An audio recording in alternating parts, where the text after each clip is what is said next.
Neuron का structure पढ़ने के बाद न्यूरोग्लियल सेल्स के बारे में कल मैंने आपको पढ़ाया। न्यूरोग्लियल सेल्स को पढ़ने के बाद प्रॉपर्टीज़ ऑफ नर्व फाइबर देखे हमने। प्रॉपर्टीज़ ऑफ नर्व फाइबर के बाद साइनाप्स किसको कहते हैं, इलेक्ट्रिकल साइनाप्स क्या है, केमिकल साइनाप्स क्या है, केमिकल साइनाप्स पे किस तरीके से ट्रांसमिशन होता है, वो पूरा टॉपिक हमने स्टडी किया।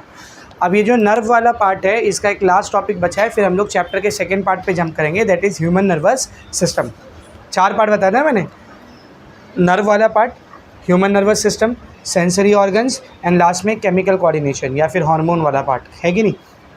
तो नर्व वाले पार्ट का एक ही टॉपिक बचा है, that is your transmission, generation and transmission of impulse, और उसके बाद हम लोग human nervous system second part को स्टार्ट कर देंगे, ठीक है ना।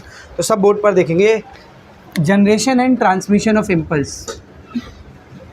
जनरेशन एंड ट्रांसमिशन के अलावा मैं यहाँ पर कंडक्शन भी लिख सकता हूँ, कंडक्शन ऑफ इम्पल्स। जो हम लोग चैप्टर के शुरू से देख रहे हैं कि जब कोई भी स्टिमुलस रिसीव होता है तो न्यूरॉन के ऊपर इलेक्ट्रिकल सिग्नल जनरेट होते हैं और फिर आगे ट्रैवल करते हैं।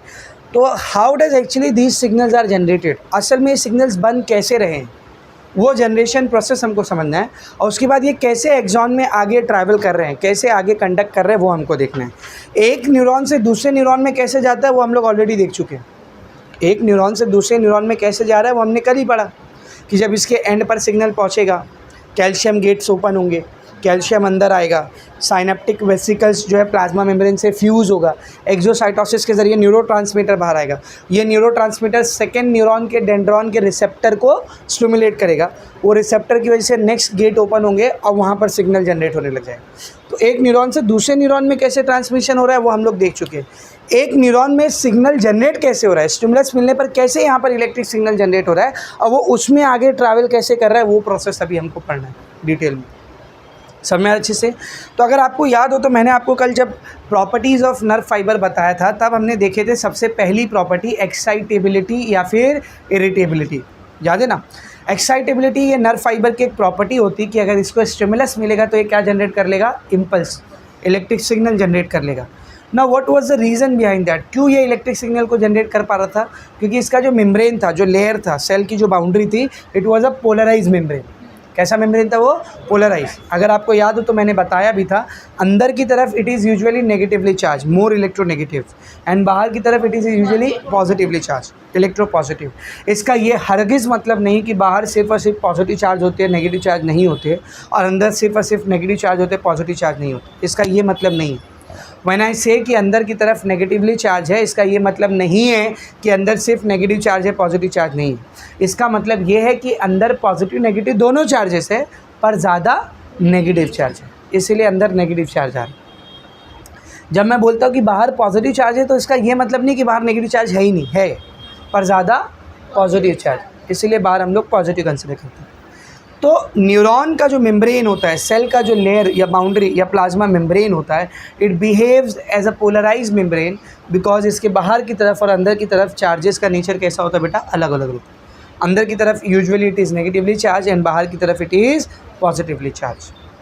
इस प्रॉपर्टी की वजह से ये इलेक्ट्रिक सिग्नल को जनरेट कर सकता है। कैसे जनरेट करता है, कैसे आगे कंडक्ट करता है, वो अभी हम लोग यहाँ पर डिटेल में स्टडी करने जा रहे हैं।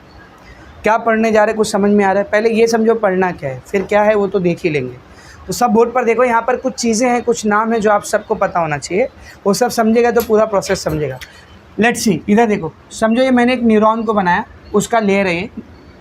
तो जब अंदर है हम लोग, मतलब सेल के अंदर है, इंट्रा सेल्यूलर स्पेस में, इंट्रा सेल्यूलर, और बाहर रहेंगे तो एक्स्ट्रा सेल्यूलर। ये न्यूरॉन का प्लाज्मा मेम्ब्रेन है, this is membrane, membrane of neuron. तो सबसे पहले आपको चार्जेस के बारे में पता करना है कि यहाँ पर चार्जेस कौन कौन से होते हैं। First let us talk about extra cellular space. Extra cellular space में थोड़े बहुत नेगेटिव चार्ज होते हैं, जैसे क्लोराइड, Cl- वगैरह वगैरह। वो नेगेटिव चार्जेस के बारे में बात नहीं कर रहा हूँ मैं। एक्स्ट्रा सेलुलर स्पेस में 2 पॉजिटिव चार्ज होते हैं। कौन कौन से? 2 पॉजिटिवली चार्ज आयन्स होते हैं, 2 पॉजिटिवली चार्ज आयन्स होते हैं। कौन कौन से? Sodium and potassium. कौन कौन से बोलो? Sodium and potassium, Na+ and K+। ये 2 आयन्स एक्स्ट्रा सेलुलर स्पेस में होते हैं। कौन कौन से?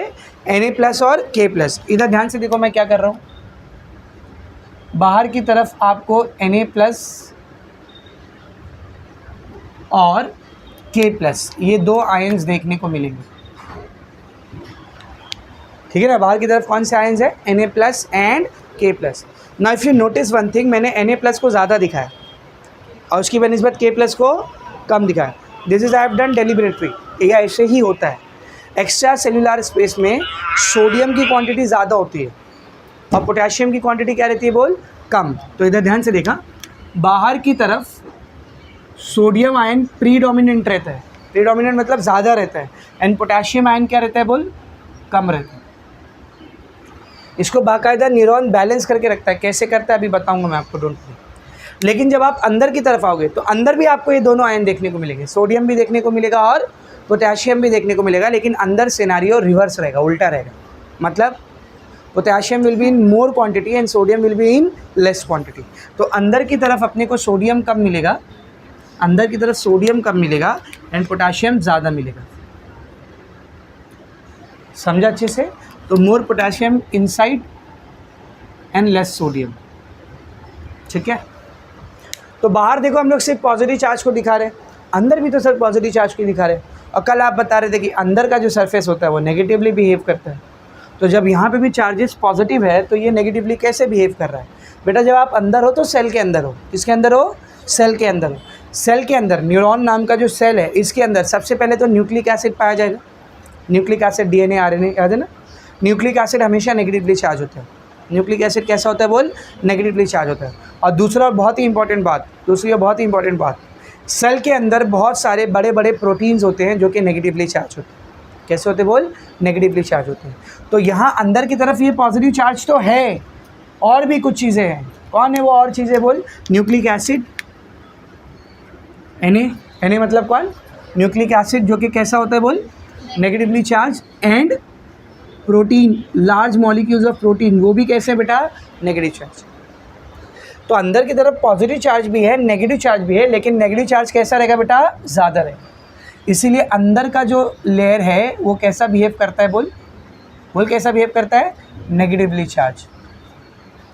अंदर का लेयर नेगेटिवली चार्ज बिहेव करता है। बाहर की तरफ क्लोराइड जैसे नेगेटिव आयंस भी होते हैं, पर ज़्यादा क्वांटिटी किसकी होती है, पॉजिटिव आयंस की। इसलिए बाहर का सरफेस कैसा बिहेव करता है बेटा, पॉजिटिवली चार्ज। अब बाहर पॉजिटिवली चार्ज है, अंदर नेगेटिवली चार्ज है, इसीलिए हम लोग बोलते हैं कि प्लाज्मा मेम्ब्रेन कैसा है बेटा, पोलराइज्ड है। कैसा है बोलो, पोलराइज्ड है। ये समझ में आ रहा है अच्छे से, ठीक है ना। अब इस प्लाज्मा मेम्ब्रेन के ऊपर मौजूद कुछ चैनल्स के बारे में हमको पढ़ना है। चैनल्स बताया था कल, प्रोटीन के चैनल्स जो एक पासेज की तरह काम करते हैं, उससे कोई चीज़ अंदर या बाहर आ जा सकती है, ठीक है ना। तो यहाँ पर कुछ चैनल्स होते हैं जिनको आपको याद रखना है, कौन कौन से चैनल्स हैं। सबसे पहले चैनल जो यहाँ पर होते हैं, ध्यान से सुनो, सबसे पहले चैनल जो यहाँ पर होते हैं उनको कहा जाता है लीकेज चैनल्स। क्या कहते बोल उनको, लीकेज चैनल्स। दूसरे चैनल जो यहाँ पर होते हैं वो होते हैं वोल्टेज चैनल्स, या इनको वोल्टेज गेट भी बोलते हैं। और वोल्टेज गेट क्या होता है, कल थोड़ा सा बताया था मैंने आपको, जो वोल्टेज के आने पर ही क्या करेगा, ओपन करेगा। जैसे कल हमने कैल्शियम का वोल्टेज गेट देखे थे, वोल्टेज के आने पर ओपन होता है और कैल्शियम अंदर आता है। इसी तरह यहाँ पर भी वोल्टेज चैनल होते हैं, दो टाइप के, एक सोडियम के चैनल्स होते हैं और एक पोटेशियम। यानी जब सोडियम वाला चैनल ओपन होगा तो कौन अंदर आएगा, सोडियम, और जब पोटेशियम वाला चैनल ओपन होगा तो पोटेशियम अंदर आएगा। समझ में आ रहा है अच्छे से। इसके अलावा एक और चीज़ होती है प्लाज्मा मेम्ब्रेन के ऊपर जिसको बोलते हैं पंप, सोडियम पोटेशियम पंप। कौन सा पंप बेटा, सोडियम पोटेशियम पंप। और ये एक्टिवली काम करता है, एक्टिवली मतलब it needs ATP, it uses ATP। इसको काम कराना है तो आपको क्या देना पड़ेगा बोल, ATP। अब इसको ATP नहीं दोगे तो ये काम नहीं करेगा, ये पंप काम नहीं करेगा। यानी this pump will require energy. इस पंप को अंदर काम करने के लिए क्या लगेगा बोल, एनर्जी लगेगा। अब ये तीनों काम क्या करते हैं वो भी देखते हैं हम लोग। लीकेज चैनल का क्या काम है, वोल्टेज चैनल का काम क्या है, सोडियम पोटेशियम पंप का क्या काम है वो देखते हैं हम। असल में जो सोडियम पोटेशियम पंप है ना बेटा, यहाँ पर इसका मेन काम क्या है मालूम, इसको मेंटेन करके रखना कि बाहर सोडियम ज़्यादा होना चाहिए, पोटेशियम कम होना चाहिए, और अंदर पोटेशियम ज़्यादा होना चाहिए, सोडियम कम होना चाहिए। इस प्रॉपर्टी को बाहर और अंदर एक्स्ट्रा सेलुलर और इंट्रा सेलुलर स्पेस में मेंटेन करके रखने का काम बेसिकली किसका होता है बोल, पंप का होता है। अब ये कैसे किया जाता है वो समझो। तो सबसे पहले मैं आपको लीकेज चैनल के बारे में पढ़ाता हूँ। First of all we are seeing the leakage channel. तो see this is a leakage channel, ये समझ लीकेज चैनल है। ये सोडियम का लीकेज चैनल है, ये पोटाशियम का लीकेज चैनल है, और ये भी पोटाशियम का लीकेज चैनल है। ये सोडियम का लीकेज चैनल, ठीक है ना, और ये दोनों कौन है बोल, पोटाशियम के लीकेज चैनल है। आप नोटिस कर रहे हो कुछ, मैंने सोडियम का लीकेज चैनल 1 दिखाया तो पोटाशियम का 2, क्योंकि जो आपके न्यूरॉन का प्लाज्मा मेम्ब्रेन होता है ये पोटाशियम के लिए ज़्यादा परमिएबल होता है, मतलब उसमें से पोटाशियम इजीली अंदर बाहर आ जा सकता है। सोडियम के लिए भी परमिएबल होता है, लेकिन कंपेयर करेंगे तो पोटाशियम की बनिस्बत सोडियम के लिए कम परमिएबल रहता है, उसके लिए लीकेज चैनल कम रहेंगे। अब ये लीकेज चैनल का काम क्या है, बहुत ध्यान से नोटिस करना बेटा। बाहर की तरफ कौन ज़्यादा है, सोडियम, और अंदर की तरफ सोडियम क्या है, कम है। सो वी कैन से बाहर सोडियम का कॉन्सेंट्रेशन हाई है, अंदर सोडियम का कॉन्सेंट्रेशन कम है। तो जब कहीं पर ज़्यादा कॉन्सेंट्रेशन कम कॉन्सेंट्रेशन आ गया तो ग्रेडियंट प्रोड्यूस होता है, ग्रेडियंट यानी डिफरेंस, और एक बार ग्रेडियंट आया तो you know there will be diffusion. क्या होगा वहाँ पर, डिफ्यूजन, याद है। जब कोई चीज़ हाई कॉन्सेंट्रेशन से लो कॉन्सेंट्रेशन पर खुद ब खुद जाती है without the use of energy, energy की ज़रूरत नहीं हो, खुद ब खुद जाएगी, खुद से जाएगी, तो इस प्रोसेस को हम लोग क्या बोलते हैं बेटा, डिफ्यूजन। तो यहाँ पर डिफ्यूजन होने वाला है। ये डिफ्यूजन इन वोल्टेज गेट लीकेज चैनल्स के थ्रू होता है, ये डिफ्यूजन इन लीकेज चैनल्स के थ्रू होता है। अब कैसे होगा ये डिफ्यूजन, बाहर कौन ज़्यादा है बेटा, बोल, बाहर कौन ज़्यादा है, सोडियम ज़्यादा, अंदर कौन ज़्यादा है, पोटेशियम। तो बाहर सोडियम ज़्यादा है पर अंदर की तरफ सोडियम क्या है, कम है। तो बाहर सोडियम का कॉन्सेंट्रेशन ज़्यादा है, अंदर सोडियम का कॉन्सेंट्रेशन कम है। सोडियम कहाँ से कहाँ डिफ्यूज़ होगा, बाहर से अंदर की तरफ। तो सोडियम लीकेज चैनल की तरफ वजह से बाहर से अंदर की तरफ सोडियम आने लगता है। कौन आने लगता है बोल, बाहर से अंदर की तरफ सोडियम आने लगता है। अब जैसे ही बाहर से अंदर की तरफ सोडियम आने लगेगा तो बाहर सोडियम की कमी होने लगेगी और अंदर सोडियम क्या होने लगेगा, ज़्यादा, जो हम लोग चाहते नहीं हैं। ये सेल क्या चाहता है कि बाहर ही सोडियम ज़्यादा रहे और अंदर ही सोडियम कम रहे। तो जो सोडियम अंदर आया है इसको उल्टे पाँव वापस बाहर भी भेजना पड़ेगा। ज़बरदस्ती अंदर आया ना, लीक होके आया हो, इसी को बोलते लीकेज, डिफ्यूज़ होकर के अंदर आ गया हो। And we don't want it to happen this way, हम चाहते कि ऐसा हो नहीं, तो इसको रिटर्न बाहर फेंकना पड़ेगा। अब ये जितनी आसानी से अंदर आ गया है उतनी आसानी से बाहर जा नहीं सकता, क्योंकि अंदर तो ये डिफ्यूज़ होकर के आ गया है हाई कॉन्सेंट्रेशन से लो कॉन्सेंट्रेशन पे। इसको रिटर्न बाहर भेजना है लो कॉन्सेंट्रेशन से हाई कॉन्सेंट्रेशन पे, अपने आप जाएगा क्या, इट विल रिक्वायर एनर्जी, और वो एनर्जी कौन लेकर के आएगा, पंप। देखते हैं कैसे, अभी विल सी। अच्छा, पोटेशियम लीकेज चैनल क्या करेगा, देख पोटेशियम लीकेज चैनल क्या करेगा, पोटेशियम अंदर की तरफ क्या है, ज़्यादा, और बाहर की तरफ कम।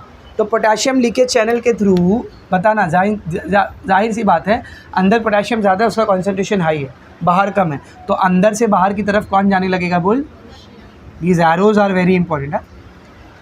अब इसकी वजह से भी बाहर पोटेशियम ज़्यादा होने लगे, अंदर कम होने लगे, जो हम चाहते नहीं। तो जिस रास्ते से पोटेशियम अंदर आया है उसको चुपचाप बोलेंगे रिटर्न अंदर जा वापस, फ़ौरन जल्दी निकल। तो ये लीकेज हो रहा है असल में, जो हम नहीं चाहते। हम चाहते थे कि सोडियम बाहर ही रहे, पर वो लीक होकर किधर आ गया, अंदर आ गया, थोड़ा बहुत लीक होकर के अंदर आ गया डिफ्यूजन की वजह से।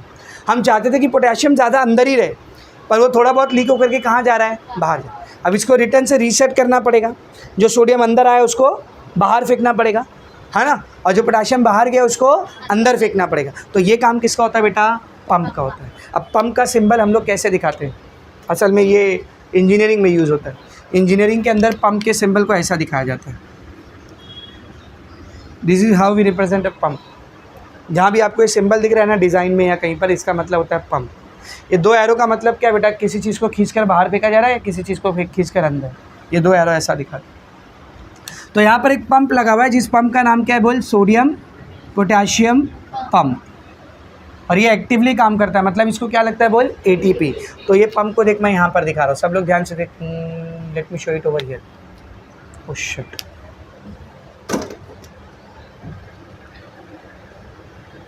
कपड़े की तो नहीं है।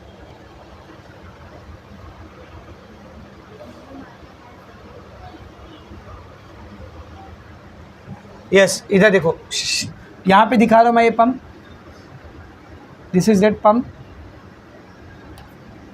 2 एरो बनाने का ऐसा कुछ तो है जो ये अंदर से खींच के बाहर फेंकेगा, कुछ तो है जो ये बाहर से खींच के अंदर फेंकेगा। नाम क्या बेटा इसका? Sodium potassium pump. अब ये करता क्या है, देखिए ये एटीपी यूज़ करता है। क्या यूज़ करता है? एटीपी। एटीपी मतलब क्या यूज़ कर रहा है ये? एनर्जी। तो ये एक्टिव डिफ्यूजन, पैसिव डिफ्यूजन नहीं करेगा, क्या करेगा ये? एक्टिव ट्रांसपोर्ट करेगा, किसी चीज़ को लो से हाई पर फेंकेगा। तो देख ये सोडियम बाहर से अंदर आ चुका था, अब मैं क्या चाह रहा हूँ कि अंदर से रिटर्न कहाँ जाए? बाहर जाए, पर सोडियम बाहर ज़्यादा है अंदर कम है, तो लो से हाई पर सोडियम अपने आप जाएगा क्या? यू विल नीड एनर्जी, और वो एनर्जी यूज़ करता है कौन? ये पंप। और अंदर के सोडियम को कहाँ फेंकता है बोल? बाहर। तो ये पंप क्या करता है बोल? अंदर से सोडियम को उठाता है और कहाँ फेंकता है? बाहर। अंदर से सोडियम को उठाता है और कहाँ फेंकता है बोल? बाहर फेंकता है। अब पोटेशियम किधर आ गया था? देख पोटेशियम किधर आ गया था? अंदर से बाहर। मैं क्या चाहता हूँ? रिटर्न चुपचाप अंदर जाए, चल वापस भाग अंदर। लेकिन अब पोटेशियम को जब अंदर लेके जाना है तो अंदर पोटेशियम का कॉन्सेंट्रेशन ज़्यादा है, बाहर कम है। आप लो से हाई पे लेके जा रहे हो, अपने आप जाएगा क्या? What you need? एनर्जी। और वो एनर्जी कौन यूज़ कर रहा है बोल? एटीपी कौन यूज़ कर रहा है? पंप। तो ये पंप क्या करता है मालूम? एनर्जी की मदद से सोडियम को अंदर से बाहर फेंकता है और उसी एनर्जी की मदद से पोटेशियम को बाहर से अंदर फेंकता है। तो ये पंप एक ही टाइम पर दोनों काम करता है, एक ही टाइम पर दोनों काम करता है। एनर्जी यूज़ करता है और सोडियम को अंदर से बाहर फेंकता है और पोटेशियम को बाहर से अंदर फेंकता है। इवन नंबर भी है, नंबर भी आपको याद रखना है, हो सकता है एमसीक्यू वगैरह में आपसे पूछ ले। 3 एटीपी यूज़ करता है। कितनी एटीपी यूज़ करता है? और 3 एटीपी को यूज़ करके 3 सोडियम बाहर फेंकता है, 2 पोटेशियम अंदर लेता है। कितना? 3 सोडियम बाहर, 2 पोटेशियम अंदर। टेक्स्ट बुक में दिया है शायद ये, पेज नंबर 189 पर आओ। Page number 189 do you know करके एक टेबल दिया, देख बॉक्स दिया है, मिला? क्या लिखा है देख? Sodium potassium pump operate actively. Actively मतलब एनर्जी यूज़ करके, by use of carrier for every 3 sodium pumped out. हर 3 सोडियम जो इसने बाहर फेंका है, 2 पोटेशियम आर पम्प्ड इन। तो 3 सोडियम अगर बाहर जा रहा है तो 2 पोटेशियम अंदर आएगा। ये बस एक इन्फॉर्मेशन है जो आपको पता होनी चाहिए। समझ में आ रहा है अच्छे से? ये समझा रहे इतना? ये समझा इतना? मतलब हो क्या रहा है मालूम? हम लोग चाह रहे कि बाहर सोडियम ज़्यादा रहना चाहिए, अंदर पोटेशियम ज़्यादा रहना चाहिए। हम लोग क्या चाह रहे बोल? बाहर सोडियम ज़्यादा रहना चाहिए, अंदर पोटेशियम ज़्यादा रहना चाहिए। अब बाहर सोडियम ज़्यादा था, लेकिन गलती से कुछ एक आध सोडियम डिफ्यूज़ होकर के कहाँ गया? अंदर। तो ये पंप उसको क्या करेगा? चल रिटर्न बाहर। समझ रहे? इसी तरह अंदर पोटेशियम ज़्यादा था, गलती से थोड़ा बहुत लीक होकर के डिफ्यूजन की वजह से कहाँ चले गया? बाहर, लो, हाई टू लो अपने आप। तो ये पंप क्या करेगा? वापस अंदर, चलो रिटर्न अंदर जाओ। तो ये पंप का काम है इस प्रॉपर्टी को क्या करके रखना? मेंटेन करके रखना। Outside there will be predominance of sodium ion and inside there will be predominance of potassium ion. To ensure this we have this pump operating. समझ में आ रहा है? They are nothing but the channels only. ये भी protein के channels ही है। Pump से मेरा मतलब आपका वो घर का मोटर नहीं है रे सेल की बात कर रहे हैं हम लोग। These are also specialise protein जो एनर्जी का यूज़ करके 3 सोडियम को बाहर पंप कर रहे हैं और 2 सोडियम को अंदर। 3 सोडियम को बाहर की तरफ फेंक रहे हैं और 2 सोडियम को अंदर की तरफ ट्रांसपोर्ट कर रहे हैं। समझा अच्छे से? अभी तक की पिक्चर एकदम क्लियर है? कुछ भी इसमें डाउट है? नहीं ना? पक्का? आखिरी चीज़, सर ये वोल्टेज गेटेड चैनल का क्या फंडा है? ये वोल्टेज गेटेड चैनल्स का क्या फंडा है? तो वोल्टेज गेटेड चैनल्स कैसे काम करते हैं? इनको ऑपरेट करने के लिए क्या चाहिए बोल? वोल्टेज। उसके नाम में है ना voltage gated. They require voltage to operate. इनको वोल्टेज मिलेगा तो ही ये ओपन या क्लोज होंगे, अदरवाइज नहीं। समझ आ रहा अच्छे से? तो अब ये वोल्टेज से ओपन होते हैं। क्या करते हैं सर ओपन करके? एकदम सिंपल है। कितने टाइप के वोल्टेज चैनल अपने पास? 2, एक सोडियम का है और एक पोटेशियम का है। ये देखिए यहाँ दिखा रहा हूँ। तो समझिए सोडियम का वोल्टेज गेट है। क्या है बोल? Voltage gate. तो जब इसको वोल्टेज मिलेगा तो ये क्या हो जाएगा? ओपन। और जैसे ये ओपन हुआ ना, इसमें से सोडियम आने लगेगा। क्या आने लगेगा बोल? कहाँ से कहाँ आएगा बोल? अंदर से बाहर या बाहर से अंदर? बोल बाहर से अंदर। अंदर से बाहर नहीं जा सकता सोडियम, बिकॉज अगर आपको सोडियम को अंदर से बाहर लेके जाना है लो से हाई पे, you need energy. And did I से कि ये एक्टिव काम करता है? नहीं। मैंने बोला क्या ये एनर्जी यूज़ करता है? नहीं। तो डिफ्यूजन जैसे ही काम करेगा, बस थोड़ा फास्ट करेगा। समझा रहा है? तो जैसे ये ओपन हुआ ना, फटाफट सारा सोडियम किधर आने लगेगा बोल? अंदर आने लगेगा जब ये ओपन हुआ था। और सिमिलरली यहाँ पर अपने पास क्या है बोल, जैसा सोडियम के लिए अपने पास वोल्टेज गेट है वैसा ही पोटाशियम के लिए भी यहाँ बना रहा हूँ। देख, जैसा सोडियम के लिए वैसा ही पोटाशियम के लिए भी वोल्टेज गेट। समझा? जब ये ओपन होगा तो क्या होगा बता, ये ओपन होगा तो क्या होगा बोल, पोटाशियम का ट्रांसपोर्ट होगा। कहाँ से कहाँ? अंदर से बाहर, बाहर से अंदर बोलो, अंदर से बाहर। अंदर की तरफ पोटाशियम हाई है, बाहर की तरफ लो है, तो अंदर से बाहर की तरफ पोटाशियम का ऐसा ट्रांसपोर्ट होगा। समझा अच्छे से?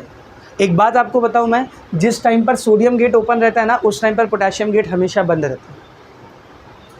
उस टाइम पर पोटाशियम गेट हमेशा बंद होता है, और जिस टाइम पर सोडियम गेट बंद होता है उस टाइम पर पोटाशियम गेट क्लोज होता है, ओपन होता है। समझ में आ रहा है? तो इनको ओपन करने के लिए यू नीड वोल्टेज। इनको ओपन करने के लिए तुमको क्या चाहिए? वोल्टेज चाहिए। But they are self closing, this is very important है, दे आर सेल्फ क्लोजिंग। मतलब समझ में आ रहा है मैं क्या बोल रहा हूँ? ओपन करने के लिए यू नीड वोल्टेज। अगर आप चाह रहे हो कि सोडियम गेट ओपन हो, उसके लिए यू नीड वोल्टेज। अगर आप चाह रहे हो कि पोटेशियम गेट ओपन हो, उसके लिए you need voltage. But for their closing they are self closing, वो खुद ब खुद बंद होंगे। कैसे बंद होंगे अभी आगे दिखाता मैं। सबको एकदम अच्छे से समझा? ये कुछ चीज़ें हैं जो अभी बार बार मैं यूज़ करने वाला हूँ, जिनके बारे में आपको पता होना चाहिए, तो ही आपको generation and conduction of impulse समझेगा, वरना नहीं समझेगा। सारी बेसिक बातें एकदम अच्छे से समझ में आई बेटा? सारी बेसिक बातें एकदम अच्छे से समझ में आई। एक resting neuron, resting neuron, resting मतलब जनरेशन हुआ है क्या, उसमें कंडक्शन हो रहा है क्या? नहीं, कुछ काम नहीं करा हुआ, ऐसे ही रुका हुआ है। तो एक रेस्टिंग न्यूरॉन पे बाहर की तरफ सोडियम आयन पोटेशियम आयन दोनों होते हैं, पर सोडियम आयन ज़्यादा होता है।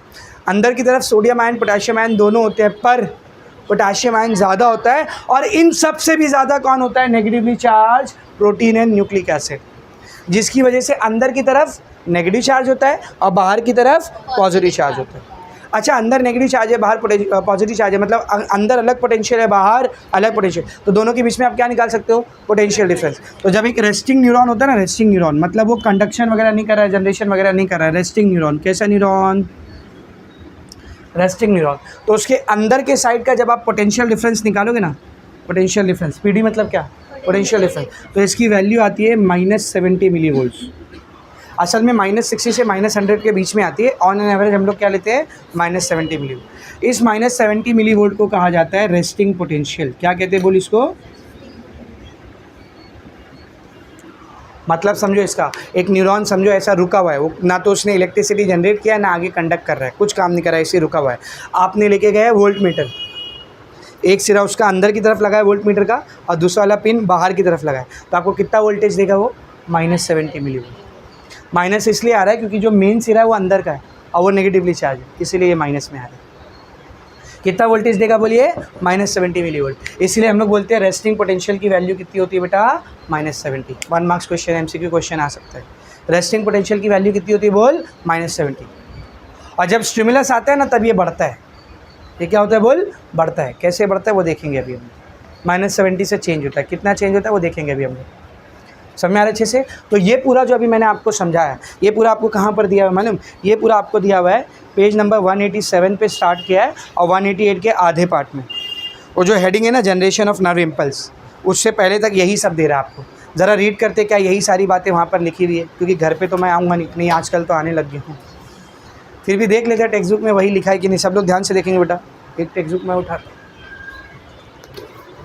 पेज नंबर कितना है? 187।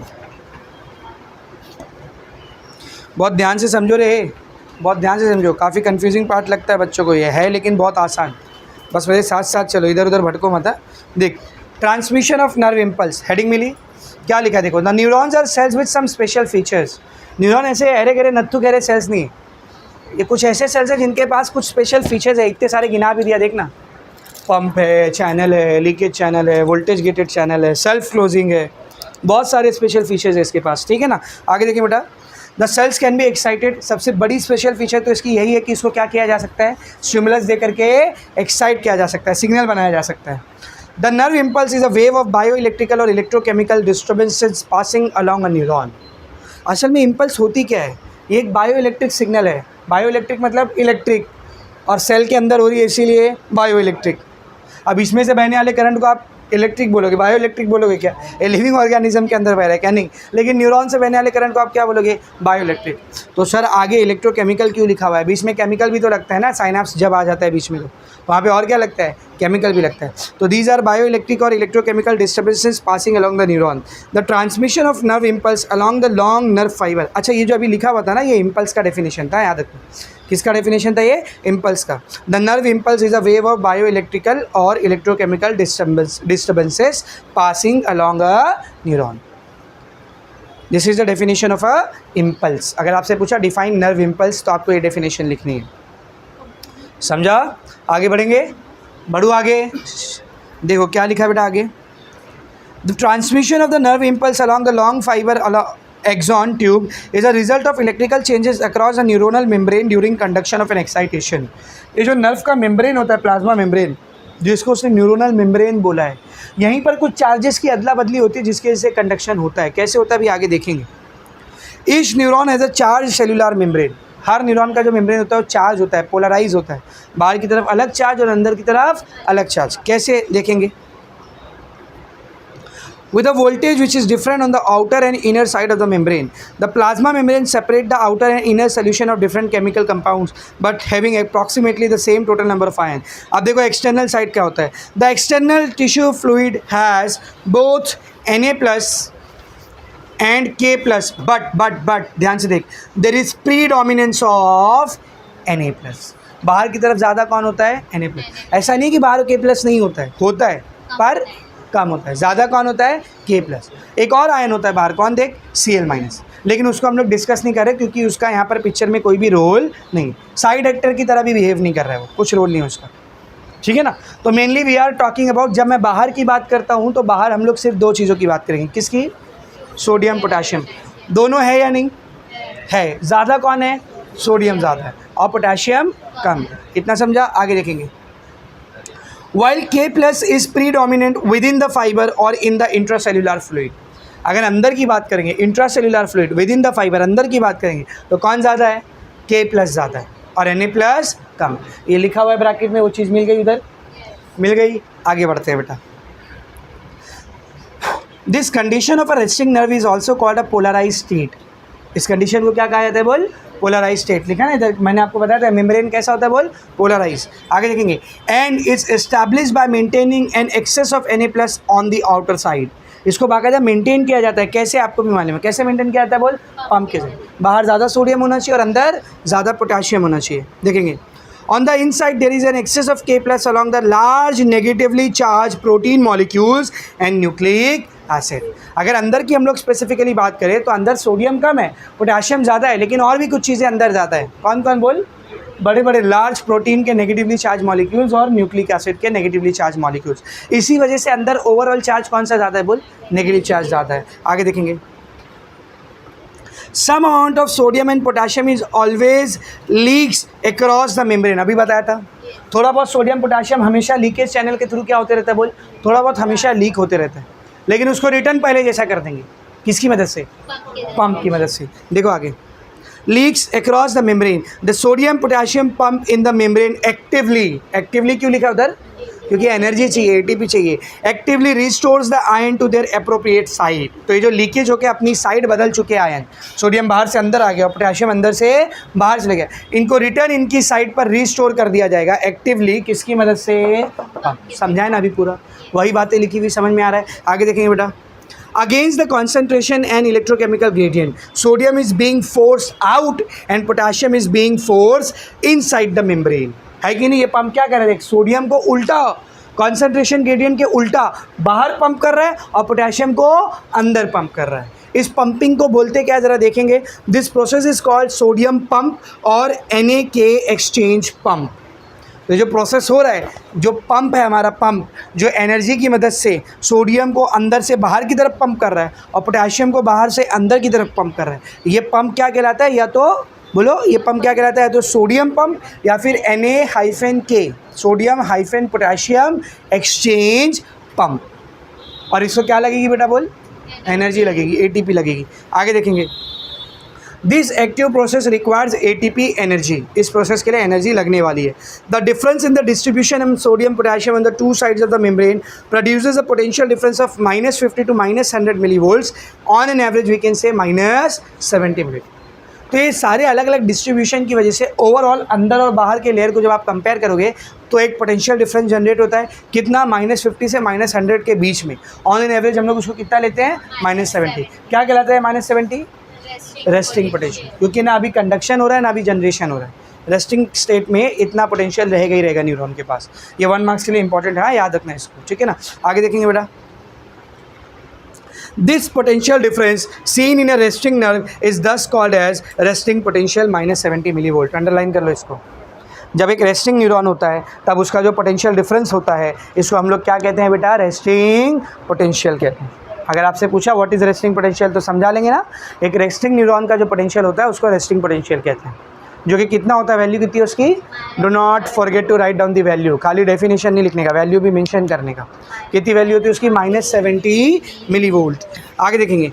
And it is mainly due to the differential permeability of resting membrane which is much more permeable to potassium than to sodium. ये भी बताया मैंने आपको. ये जो मेम्ब्रेन होता है ज़्यादा परमिएबल किसके लिए? पोटेशियम के लिए. और सोडियम के लिए कम परमिएबल है. तभी तो मैंने पोटेशियम के 2 लीकेज चैनल बनाया था पर सोडियम का एक ही बनाया था. ये भी समझा दिया मैंने आपको. आगे देखेंगे बेटा. This result in slightly more potassium diffusing out than sodium coming inside and causing slight difference in polarity. Also, ions like negatively charged protein and nucleic acid inside the cell make the overall charge negative on the inside and positive charge on the outside. बहुत ही important है. Overall अंदर की तरफ कौन सी charge है? Negative.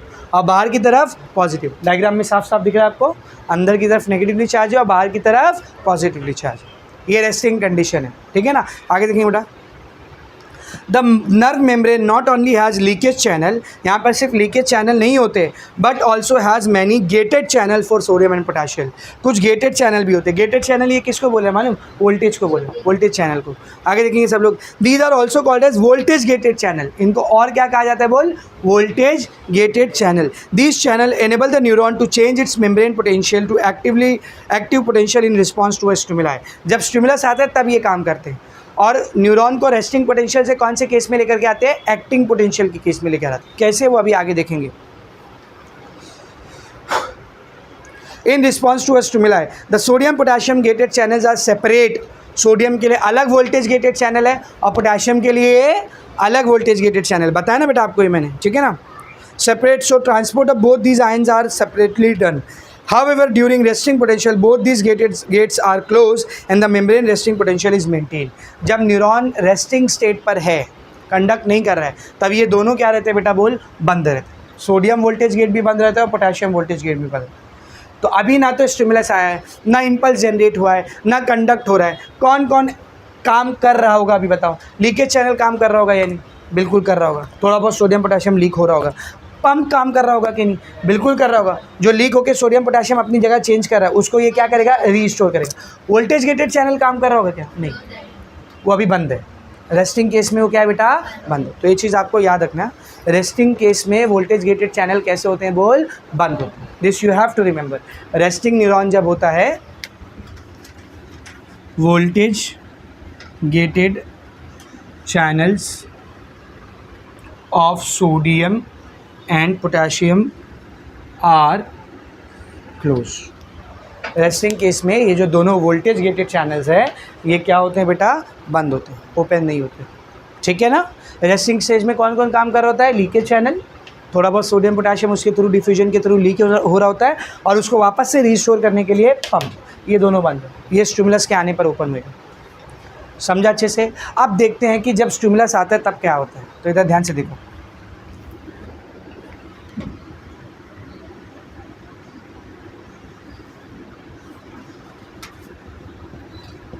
जब आप neuron को स्टिमुलस दोगे तो ये रेस्टिंग से कौन से केस में चला जाएगा? बोल, एक्टिंग, या फिर उसको आप एक्साइटेड भी बोल सकते हैं. या तो वो एक्टिंग स्टेट में घुस चुका है या तो एक्साइटेड स्टेट में घुस चुका है. अब यहाँ पर क्या होने वाला है? एक्टिंग या एक्साइटेड स्टेट में क्या होने वाला है? बोल, पहले तो इम्पल्स क्या होगी? जनरेट. एंड देन आगे क्या होगी? वो कंडक्ट. तो यहाँ पर generation and conduction of impulse होने वाला है। अब ये जनरेशन एंड कंडक्शन कैसे होता है मालूम? कैसे होता है ज़रा ध्यान से देख। सबसे पहले होगा डीपोलराइजेशन। सबसे पहले क्या होगा बोल? डीपोलराइजेशन। उसके बाद होता है रीपोलराइजेशन। और ये दोनों चीज़ें रिपीट होते रहती कंटिन्यू। मतलब अगर ये पूरा एक एक्सॉन है तो ये पहले का हिस्सा डीपोलराइज होगा, फिर बाद में क्या होगा मालूम? ये रीपोलराइज हो जाएगा, बाजू वाला डीपोलराइज हो जाएगा, फिर बाजू वाला डीपोलराइज, ये रीपोलराइज, फिर उसके बाजू वाला डीपोलराइज, ये रीपोलराइज। यानी जो पहले डीपोलराइज हुआ है ना वो बाजू वाले को डीपोलराइज करेगा, खुद क्या हो जाएगा? रीपोलराइज। समझ में आ रहा है? इस तरीके से इम्पल्स आगे जाती है। अब ये डीपोलराइज क्या है, रीपोलराइज क्या है, वो सब समझते हैं। तो स्टार्ट करूँ। सबसे पहले हम लोग देखेंगे डीपोलराइजेशन। तो ये एक नर्व का मेम्ब्रेन बना रहा हूँ मैं। अच्छा, अब जो है ना मैं लीकेज चैनल के बारे में नहीं बता रहा हूँ। लीकेज चैनल समझ गया ना, उसका इतना कोई इंपॉर्टेंट रोल नहीं है। उससे थोड़ा बहुत सोडियम पोटेशियम लीक होते रहता है और पंप उसको रिस्टोर करते रहते हैं। दिया हुआ है, बताना था इसीलिए बता दिया। जनरेशन में मेन काम जो होता है ना बेटा, जनरेशन और कंडक्शन में, वो वोल्टेज गेटेड चैनल्स का होता है। These are very important. तो अभी मैं डायग्राम में लीकेज चैनल नहीं दिखाऊंगा, इसका ये मतलब नहीं कि वो गायब हो गए। They are always there, always उसके थ्रू थोड़ा बहुत लीकेज होता रहता है, पंप उसको रिस्टोर करते रहते हैं। समझ में आ रहा है अच्छे से? चलो सब बोर्ड पर देखेंगे। तो अब हम लोग देख रहे हैं जनरेशन एंड कंडक्शन। इधर देख, सबसे पहले मैं रेस्टिंग केस बना रहा हूँ। कौन सा केस बना रहा हूँ बोल? रेस्टिंग। आप लोग बताएंगे मेरे को, रेस्टिंग केस में बाहर कौन सा चार्ज दिखाऊँ मैं? बोल, अरे बोल, चार्ज बोल, पॉजिटिव या negative? Positive, very good. Resting case में एक्स्ट्रा सेलुलर मेम्ब्रेन जो है, बाहर का आउटसाइड का जो मेम्ब्रेन है, it is positively charge. Very good, ठीक है ना। और अंदर का लेयर जो है वो, अंदर का लेयर जो है वो नेगेटिवली चार्ज है। अब बात करते हैं वोल्टेज गेटेड चैनल्स की। तो ये सोडियम का वोल्टेज गेटेड चैनल है और ये पोटेशियम का वोल्टेज गेटेड चैनल। पूरे पे रहेगा, मैं यहाँ बना रहा, इसका ये मतलब नहीं कि यहीं पे रहेगा। इधर इधर इधर इधर इधर इधर इधर इधर इधर पूरे पे रहेगा। अब पूरे में बना दूंगा तो कितना अजीब सा दिखने लगेगा ना, समझ में आ रहा है? सो this is sodium voltage gated channel and this is, बोलो, पोटेशियम वोल्टेज गेटेड चैनल। कौन से टाइप की बात चल रही है? रेस्टिंग। ये दोनों कैसे रहेंगे? क्लोज। वेरी गुड, एकदम अच्छे से समझा। सो this is the first step, resting neuron. Now the stimulus arrive. अच्छा, एक चीज़ रह गई, इस टाइम पर पोटेंशियल डिफरेंस कितना रहेगा बोल? -70 मिली वोल्ट। इसको ग्राफ के जरिए यहाँ पर दिखा, ठीक है ना। 0 -70 + 30। तो अभी फ़िलहाल -70 का वोल्टेज है रेस्टिंग स्टेज पे। कौन से स्टेज पे? रेस्टिंग स्टेज पे। आगे बढ़ते हैं। Now the stimulus arrives.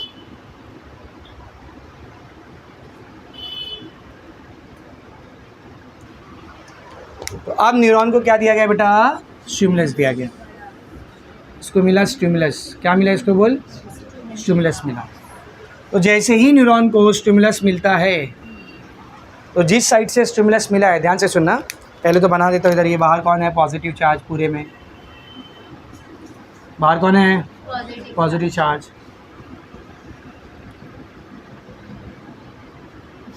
अंदर कौन है? Negative charge.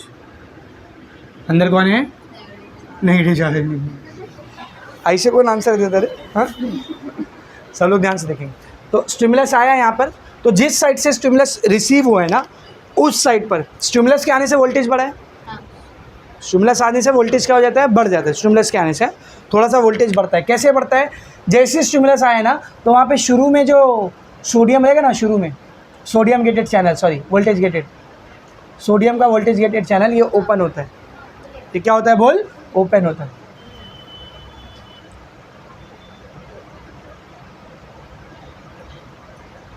सोडियम का वोल्टेज चैनल क्या हो जाता है बेटा बोल? ओपन होता है। पहले एक ही ओपन होता है, पहले एक ही ओपन होता है। तो जैसे ही सोडियम का वोल्टेज गेट चैनल ओपन हुआ, क्या करेगा बोल?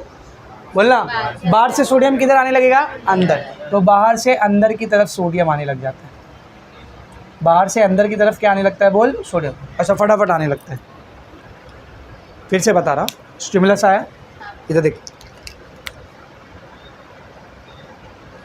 स्टिमुलस आया, इसकी वजह से क्या हुआ बोल, सोडियम का वोल्टेज चैनल क्या हुआ बोल, ओपन हुआ, जिसकी वजह से सोडियम कम्स इनसाइड, सोडियम कहाँ है बोल, अंदर आया, डिफ्यूज़ होकर अंदर आया। सोडियम अंदर आ रहा है मतलब कौन अंदर आ रहा है, पॉजिटिव चार्ज। तो जब पॉजिटिव चार्ज अंदर आएगा तो अंदर की नेगेटिविटी को क्या करेगा, कम करेगा।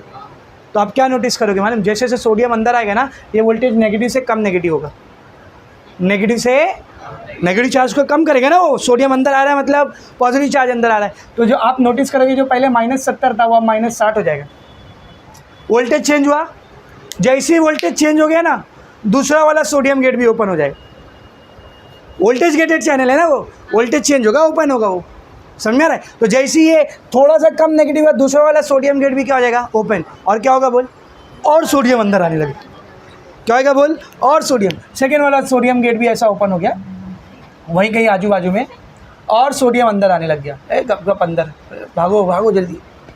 लेकिन इस पूरे टाइम पर पोटेशियम गेट क्या है बोल, क्लोज है, वो बोला अभी मेरा काम धंधा नहीं है इधर, मैं बंद रहता हूँ, पोटेशियम वोल्टेज चैनल जो है वो क्लोज है, ठीक है ना। अब फटाफट सोडियम अंदर आ रहा है, और सोडियम अंदर आया, अंदर की तरफ और पॉजिटिव चार्ज क्या हो चुका है, बढ़ चुका है, तो इसकी नेगेटिविटी और कम होगी, ये -70 से और कम, जैसे ही और कम हुआ और सोडियम गेट ओपन हो, और सोडियम अंदर। तो अब क्या नोटिस करोगे, जैसे ये सोडियम गेट्स ओपन होना चालू होते हैं, बहुत सारा सोडियम अंदर आ जाएगा, बहुत सारा सोडियम अंदर आ जाएगा, और ये पोटेंशियल बढ़ता जाएगा, कहाँ तक पहुँचेगा मालूम, +10 से +50 के रेंज में पहुंचता है। हम लोग ऑन एन एवरेज +30 लेते, कितना लेते बोल, +30, ये +30 तक पहुंचता है, बढ़ते +30 तक पहुंच जाते हैं, इतना हाई हो जाता है, और इसकी लिमिट है, समझो +30 इसकी लिमिट है। जब इस पोटेंशियल पे ये बढ़ चुका रहेगा ना, इस पोटेंशियल तक ये पहुंच चुका रहेगा, बहुत ध्यान से सुनना मैं क्या बोल रहा हूँ, दिस इज़ वेरी इंपॉर्टेंट।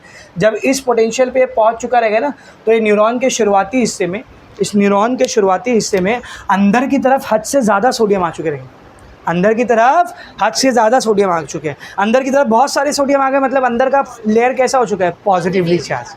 अब वो नेगेटिवली नहीं बिहेव करेगा, कैसा बिहेव करेगा बोल, पॉजिटिव। तो इतने सारे सोडियम अंदर आने की वजह से अंदर का लेयर कैसा हो जाएगा बोल, पॉजिटिवली चार्ज। अब बाहर से पॉजिटिव चार्ज छोड़ के अंदर आ गया है, तो अब बाहर का लेयर कैसा बिहेव करने लगेगा, नेगेटिवली चार्ज। बाहर के पॉजिटिव आयंस गायब हो गए ना, तो बाहर नेगेटिव आयंस की अब चांदी हो जाएगी, तो बाहर का लेयर कैसा बिहेव करने लगेगा बोल, नेगेटिवली चार्ज।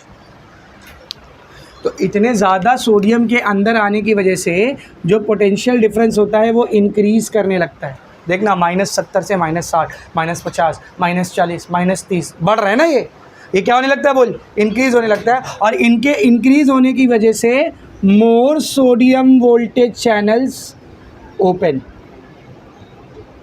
और ओपन होता है, और सोडियम वोल्टेज चैनल ओपन होता है, जिसका नतीजा ये निकलता है कि इनसाइड पॉजिटिव हो जाता है और आउटसाइड बोल, इनसाइड पॉजिटिव हो जाता है और आउटसाइड नेगेटिव हो जाता है। अच्छा, जब बाहर पॉजिटिव था अंदर नेगेटिव था, तो हम लोग बोले थे मेम्ब्रेन कैसा है, पोलराइज स्टेट में है।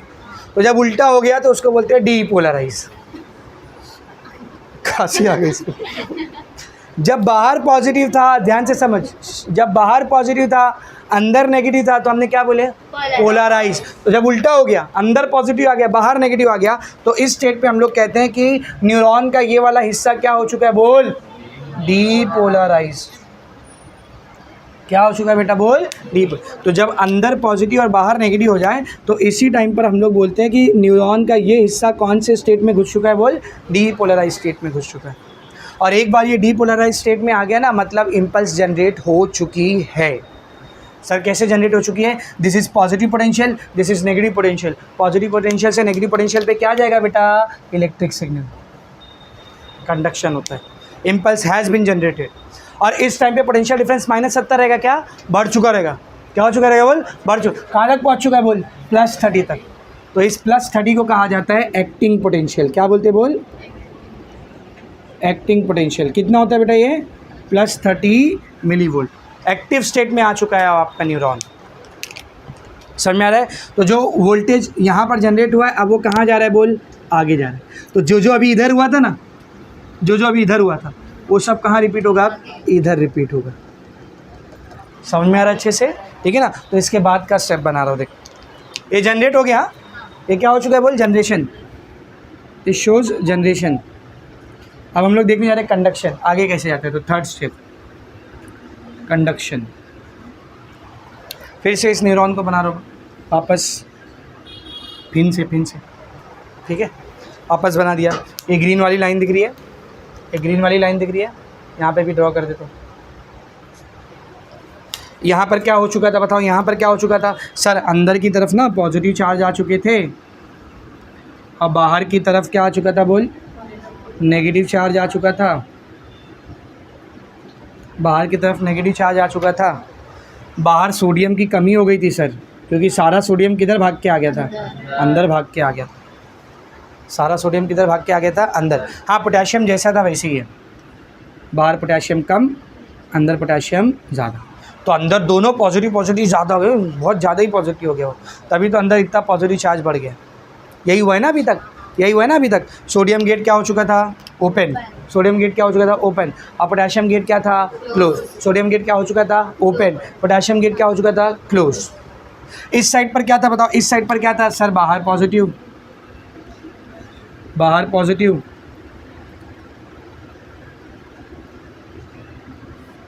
और अंदर नेगेटिव। ये क्या हो चुका था बोल, डीपोलराइज। और यहाँ से वोल्टेज किधर गया, आगे। अब आगे कुछ भी बताने से पहले मुझे एक बात बताओ, जब तक ये वापस रिटर्न पहले जैसा नहीं होता, दूसरा स्टिमुलस यहाँ पर रिसीव हो सकता है क्या। तो इसको रिटर्न पहले जैसा करने के लिए कुछ तो टाइम लगेगा। उसी को कल हमने पढ़े थे, रिफ्रैक्टरी पीरियड। याद है, मैंने आपको बताया था, एक स्टिमुलस आया तो फ़ौरन दूसरा रिसीव, कितना भी स्ट्रांग हो, सुप्रालिमिनल का भी सुप्रालिमिनल क्यों ना हो, रिसीव होगा। क्या, थोड़ा टाइम चाहिए दूसरे स्टिमुलस को रिसीव होने के लिए। क्या बोलते हैं उस टाइम को, रिफ्रैक्टिव पीरियड। वो क्यों चाहिए मालूम, इसको रिटर्न से पहले जैसा बनाने के लिए, उसी को बोलते हैं रीपोलराइज, वापस से पोलराइज बनाना, रीपोलराइज। समझा, रिफ्रैक्टिव पीरियड क्यों रिक्वायर्ड होता है, डीपोलराइज को रिटर्न से क्या बनाने के लिए, रीपोलराइज। कैसे होता है अभी समझाऊंगा मैं आपको, डोंट वरी। पहले ये दूसरे हिस्से की बात करूँ।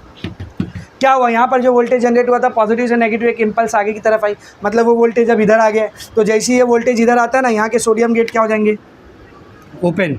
बोलना, सोडियम गेट क्या हो चुका है, फट से सोडियम किधर आने लगेगा, पोटेशियम गेट क्या है, क्लोज है। बहुत सारा सोडियम अंदर आ गया, क्या होगा बोल, बोलना, बहुत सारा सोडियम अंदर आ चुका है, तो अंदर पूरा का पूरा सोडियम भर जाएगा। अंदर नेगेटिव चार्ज नहीं बचेगा, बल्कि क्या आ जाएगा, पॉजिटिव चार्ज आ जाएगा, पॉजिटिव चार्ज आ जाएगा।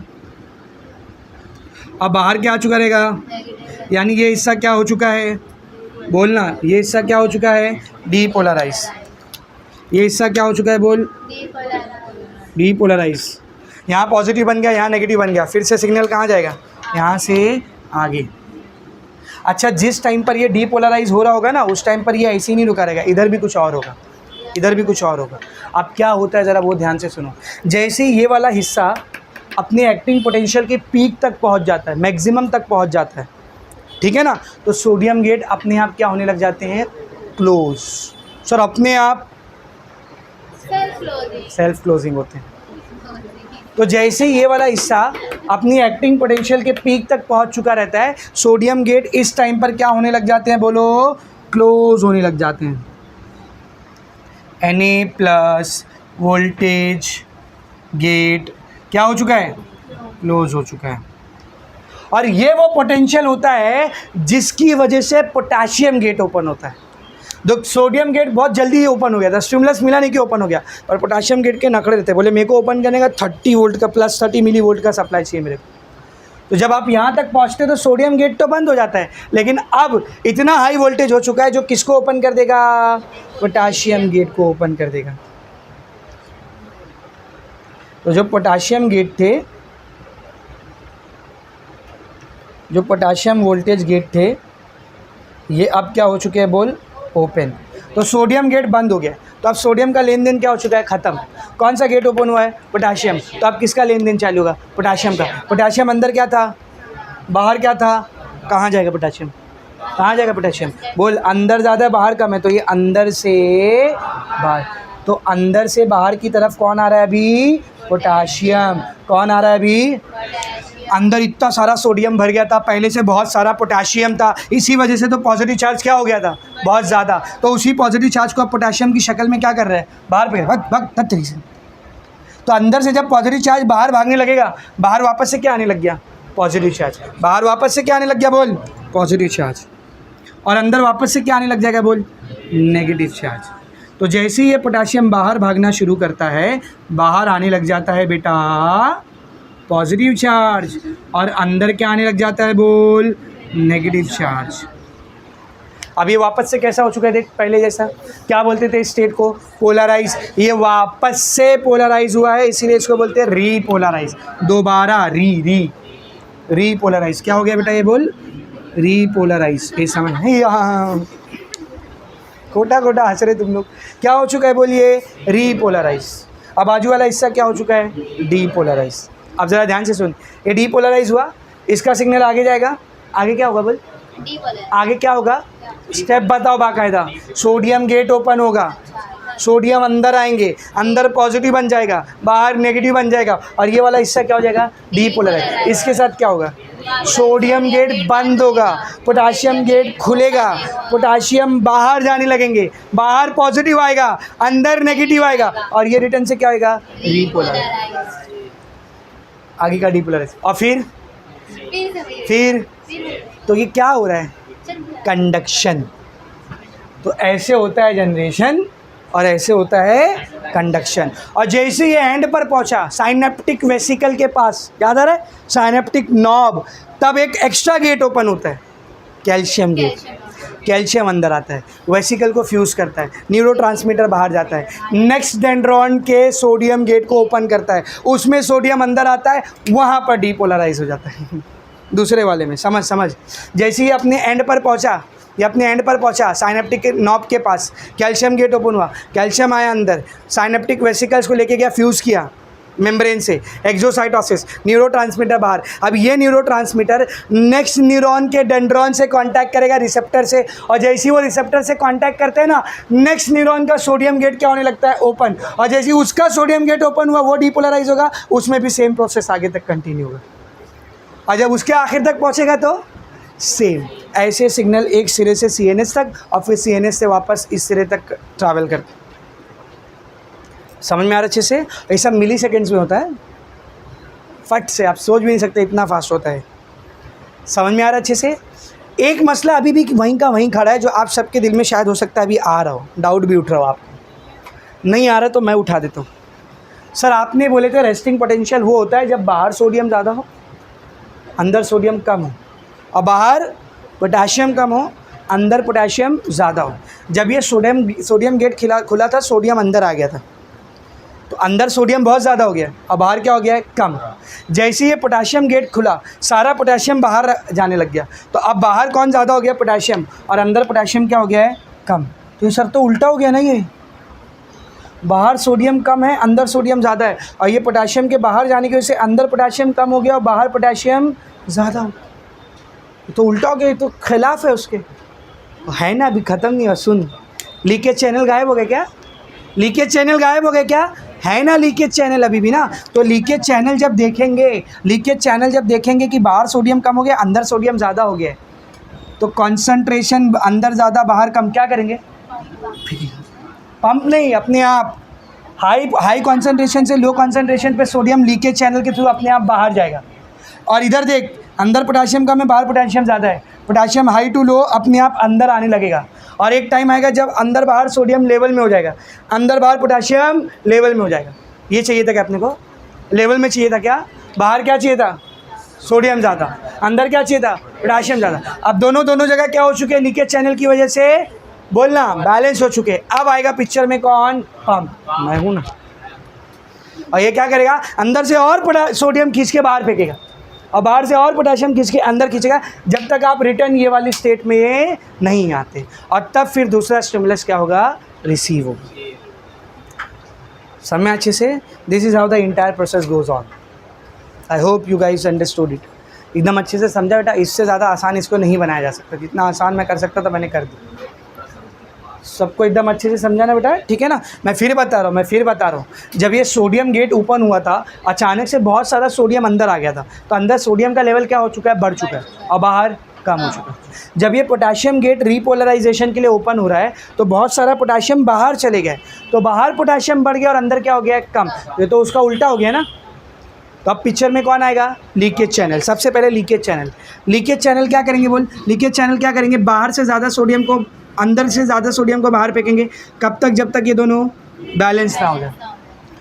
पोटेशियम का लीकेज चैनल क्या करेगा? बोल, बाहर से पोटेशियम को रिटर्न अंदर लेके आएगा। कब तक? जब तक ये दोनों, तो लीकेज चैनल की वजह से ये दोनों डिफ्यूजन की वजह से बैलेंस हो जाएंगे। पर मुझे बैलेंस नहीं रखना था, मुझे बाहर सोडियम ज़्यादा अंदर पोटेशियम कम रखना था। तब पिक्चर में कौन आया? पंप। वो क्या करेगा? सोडियम अंदर से और खींच के बाहर फेंकेगा ताकि बाहर सोडियम भर जाए, और पोटेशियम बाहर से खींच के और अंदर भेजेगा ताकि अंदर पोटेशियम। वापस से पहले जैसा हो गया, सब कुछ फिर से रिपीट। नेक्स्ट स्टिमुलस के लिए तैयार। समझ में आ रहा अच्छे से? Are you getting my point what I am saying? Looking at me, आप मुझे देख रहे हो, मेरी बॉडी से जो लाइट रेज है ना, मेरी बॉडी से जो लाइट रेज है, ये जा रही है आपकी आँखों में। आँखों के पीछे आपके एक लेयर है, रेटाइना बोलते हैं उसको। क्या बोलते? बोल। उसके ऊपर फॉल कर रही है, उसके ऊपर क्या हो रही है? बोल। और जैसे ये लाइट रेज रेटाइना के ऊपर फॉल करती है, ये स्टिमुलस का काम करता है। किसका काम करता है? स्टिमुलस का। आपकी आंखों के पीछे जो ऑप्टिक न्यूरॉन्स है ना, उसमें ये सारा प्रोसेस एक्टिवेट हो रहा है, और वो उस सिग्नल को लेके जा रहा है कहाँ पे? आपके ब्रेन में। तो आप मुझे देख पा रहे हो, और कंटिन्यू हो रही है ये चीज़। हाँ, जब तक आप मुझे देख रहे हो, कंटिन्यू ये चीज़ हो रही है। और जैसे ही आपने मुझको देखना बंद करके इसको देखना शुरू किया, अब ये स्टिमुलस जा रहा है आपके ब्रेन में। आप मुझे सुन रहे हो? The sound waves which I am sending out. Sound भी तो वेव होती है ना, लॉन्जिट्यूडनल वेव, पता है ना, कंप्रेशन, रिफ्लेक्शन। साउंड वेव जो मैं फेंक रहा हूँ आपकी तरफ, ये साउंड वेव आपके कान के अंदर जा रही है। कान के अंदर बीच में एक ऑर्गन होता है छोटा सा, जिसको बोलते हैं कॉक्लिया। क्या बोलते हैं? बोल, कॉक्लिया। ये साउंड वेव उसके अंदर जाती है। कैसे जाती है मालूम? साउंड के फॉर्म में नहीं, वाइब्रेशन के फॉर्म में। पता है क्यों? बीच में रहता है कान का पर्दा, ईयर ड्रम बोलते हैं। क्या बोलते हैं? मैंने यहाँ से साउंड वेव फेंका, ये साउंड वेव जैसे ही आपके कान पे पहुँचा ना, आपके कान का पर्दा वाइब्रेट करता है। ये वाइब्रेट करेगा, आगे का वाइब्रेशन। वो जो कॉक्लिया रहता है ना, उसके अंदर एक फ्लूइड भरा हुआ रहता है, वो भी इसकी वजह से क्या करने लगता है? वाइब्रेट। और जैसे ही ये वाइब्रेट हुआ, वहाँ पर होते हैं आपके ऑडिटरी न्यूरॉन्स। इनके वाइब्रेशन से उसको स्टिमुलस मिलता है, ये प्रोसेस एक्टिवेट होता है, और वहाँ से स्टिमुलस कहाँ तक जा रहा है? आपके ब्रेन तक, और आप मुझे सुन पा रहे हो।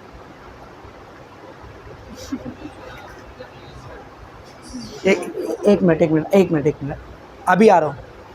कितना ज़बरदस्त प्रोसेस है, देख। You take yourself for granted. दुनिया में सबसे सोफिस्टिकेटेड और सबसे कॉम्प्लेक्स अगर कोई मशीनरी काम कर रही है ना, दिस इज़ वी। इससे कॉम्प्लिकेटेड और इससे सोफिस्टिकेटेड मशीनरी आज तक किसी इंसान ने, किसी टेक्नोलॉजी ने नहीं बना पाया, क्योंकि ये किसी इंसान की बनाई हुई नहीं है, ये उसकी बनाई हुई है जिसने सबको बनाया। इसीलिए तो अल्लाह ताला कुरान में बोलता है, फ़बी अलाई रब्बिकु मा तुकज़्ज़िबान। आप मेरी कौन कौन सी नेमत को झुटला सकते हो? झुटला के दिखाओ। ये तो नेमतें ही है ना, ये नेमतें हैं कि नहीं है? बताओ। आपकी आंखें सलामत, सब सलामत, सब कुछ सलामत। आपके ऑप्टिक नर्व जो है वो सिग्नल्स को जनरेट करना बंद कर दे, आप देख पाओगे कितनी अच्छे तरीके से प्रोसेस फटाफट हो रहा है और कितना फास्ट हो रहा है। You can't even imagine. आप सोच भी नहीं सकते ऐसी कोई मशीन बनाने का जो इतना क्विक काम करे, इतना फास्ट काम करे। This is the beauty of the creator. ये क्रिएटर के क्रिएशन की ब्यूटी है। समझ में आ रहा है क्या बोल रहा हूँ? खालिक की तख्लीक की खूबसूरती है ये। इतनी अच्छी तरीके से उसने हमको बनाया, इसीलिए बार बार बोलता है कि मेरा शुक्र अदा करो, मेरी इबादत करो, मुझसे दूर मत भागो, मैंने बहुत सारी नेमतें दी है तुमको। और हम लोग भूल भाल के बैठे हुए। अब बोल बेटा, क्या बोल रहा था? सोते वक्त ये प्रोसेस नहीं चलते, दूसरे चल रहे होते, क्योंकि जब हम लोग सो रहे होते तो हमारे माइंड में एक स्लीप साइकिल स्टार्ट होता है। याद है? बताया था ना मैंने आपको, सर्कुलेशन में एक स्लीप साइकिल स्टार्ट होता है। तो काफ़ी सारे प्रोसेसेस को वो स्टॉप करता है और काफ़ी सारे प्रोसेसेस को वो फास्ट कर देता है। तो अब स्लीप साइकिल के भी तो कौन से स्टेज में है? स्लीप साइकिल के भी तो कौन से स्टेज में? Rapid eye movement, non rapid eye movement, समझाया था ना? तो अगर तू नॉन रैपिड आई मूवमेंट के स्टेज 1 में है तब तो तू सुन पा रहा होगा, लेकिन एक बार तुम लोग रैपिड आई मूवमेंट में चले गए, डीप स्लीप में चले गए, स्लो वेव साइकिल में घुस गए, तब ये सुनने उनने का काम हमारी बॉडी क्या करती, थोड़ा बंद करती, ख़त्म करो दी, समझ रहा। हाँ, दूसरे काम चलते रहते, डाइजेशन चालू है कि नहीं, किडनीज अपना काम कर रही है, स्टमक अपना काम कर रहे हैं, लंग्स अपना काम कर रहे हैं, लेकिन ये सब कुछ इनवॉलेंट्री तौर पर हो रहा है। वॉलेंट्री तौर पर हो रहा है क्या? नहीं। ये काम करता है दिमाग, पागल है क्या? दिमाग बंद नहीं होता है। your brain and your body never stops working until and unless you die, believe me। आपकी बॉडी अपना काम सिर्फ तभी बंद करती है when we die, the moment we die। जब मौत आती है ना, उसी वक्त हमारी बॉडी अपना काम बंद करती है। वो भी इमीडिएटली नहीं करती है, इमीडिएटली नहीं करती है। जिस ऑर्गन की वजह से मौत हुई है वो तो जगह पे काम करना बंद करता है, दूसरे ऑर्गन अपने काम को स्टॉप करने में थोड़ा टाइम लेते हैं, इसलिए तो ऑर्गन ट्रांसप्लांट पॉसिबल होता है। फ्रेश है अभी ऑर्गन के जो सेल्स हैं, उनको ऑक्सीजन अभी भी है, मैसर है, ऑक्सीजन एनर्जी है उनके पास अभी। जब तक उनके सेल्स फ्रेश है, वो डैमेज नहीं हुआ है, वो दूसरे को दिया जा सकता है। एक बार वो सड़ना शुरू हो गया, ऑक्सीजन की कमी की वजह से ख़राब होना शुरू हो गया, तब वो डैमेज हो चुका है, तब वो दूसरों को नहीं दे सकते हम लोग। Your body stops working the moment when you die. Till then, from the moment when you were made inside your mother's womb, पैदाइश की भी बात नहीं कर रहा हूँ मैं, जिस दिन आपकी बॉडी आपकी माँ के पेट के अंदर बन चुकी थी, दैट वॉज योर डे 1। उस दिन से लेकर जब तक आप मर नहीं जाते, आपके बॉडी के organ each and every day काम करते हैं, ईच एंड एवरी डे 24/7, हर एक मिनट, हर एक सेकंड। तभी तो बोल रहा हूँ, सबसे सोफिस्टिकेटेड और कॉम्प्लेक्स मशीनरी अगर कोई है तो वो यही है, जो इतना लंबा काम करती है। और जिस दिन काम करना बंद करती है उस दिन सब ख़त्म, तुम्हारे लिए तो सब ख़त्म है। समझ में आ रहा है अच्छे से क्या बोल रहा है? Is it very much clear? तो व्हेन वी स्लीप, आपको ऐसा लगता है सोते वक्त हमारी बॉडी काम नहीं करती है, जागने की बनिस्बत ज़्यादा काम करती है सोते वक्त। इसीलिए तो जब सुबह उठते हो तो थोड़ी थकान सी फील होती है, बॉडी थकी थकी क्यों लगती है सुबह उठने के बाद? Why do you need energy? सुबह जब आप उठते हो, आपको सबसे पहली चीज़ क्या चाहिए? कुछ खाने को चाहिए, वरना कुछ करने का मन नहीं करता है। जैसे जिनकी सुबह की कॉलेज होगी, तो बहुत सारे ऐसे नालायक और बेगैरत बच्चे होते हैं जो सुबह उठते हैं, मुंह पे पानी मारते हैं, पानी पी के या एक कप चाय पीकर कॉलेज भाग जाते हैं। उनका लेक्चर में मन नहीं लगेगा, उनको कुछ फोकस नहीं जाएगा, कुछ समझ में नहीं आएगा और अजीब सा लगेगा, एकदम सुस्ती सुस्ती लगेगी। कुछ खाने को चाहिए मुझे, I need something heavy to eat. सारी एनर्जी बॉडी की एग्जॉस्ट हो चुकी है। क्यों? रात भर आपकी बॉडी ने क्या किया बेटा? काम किया है, और काम करने के लिए ये body requires energy.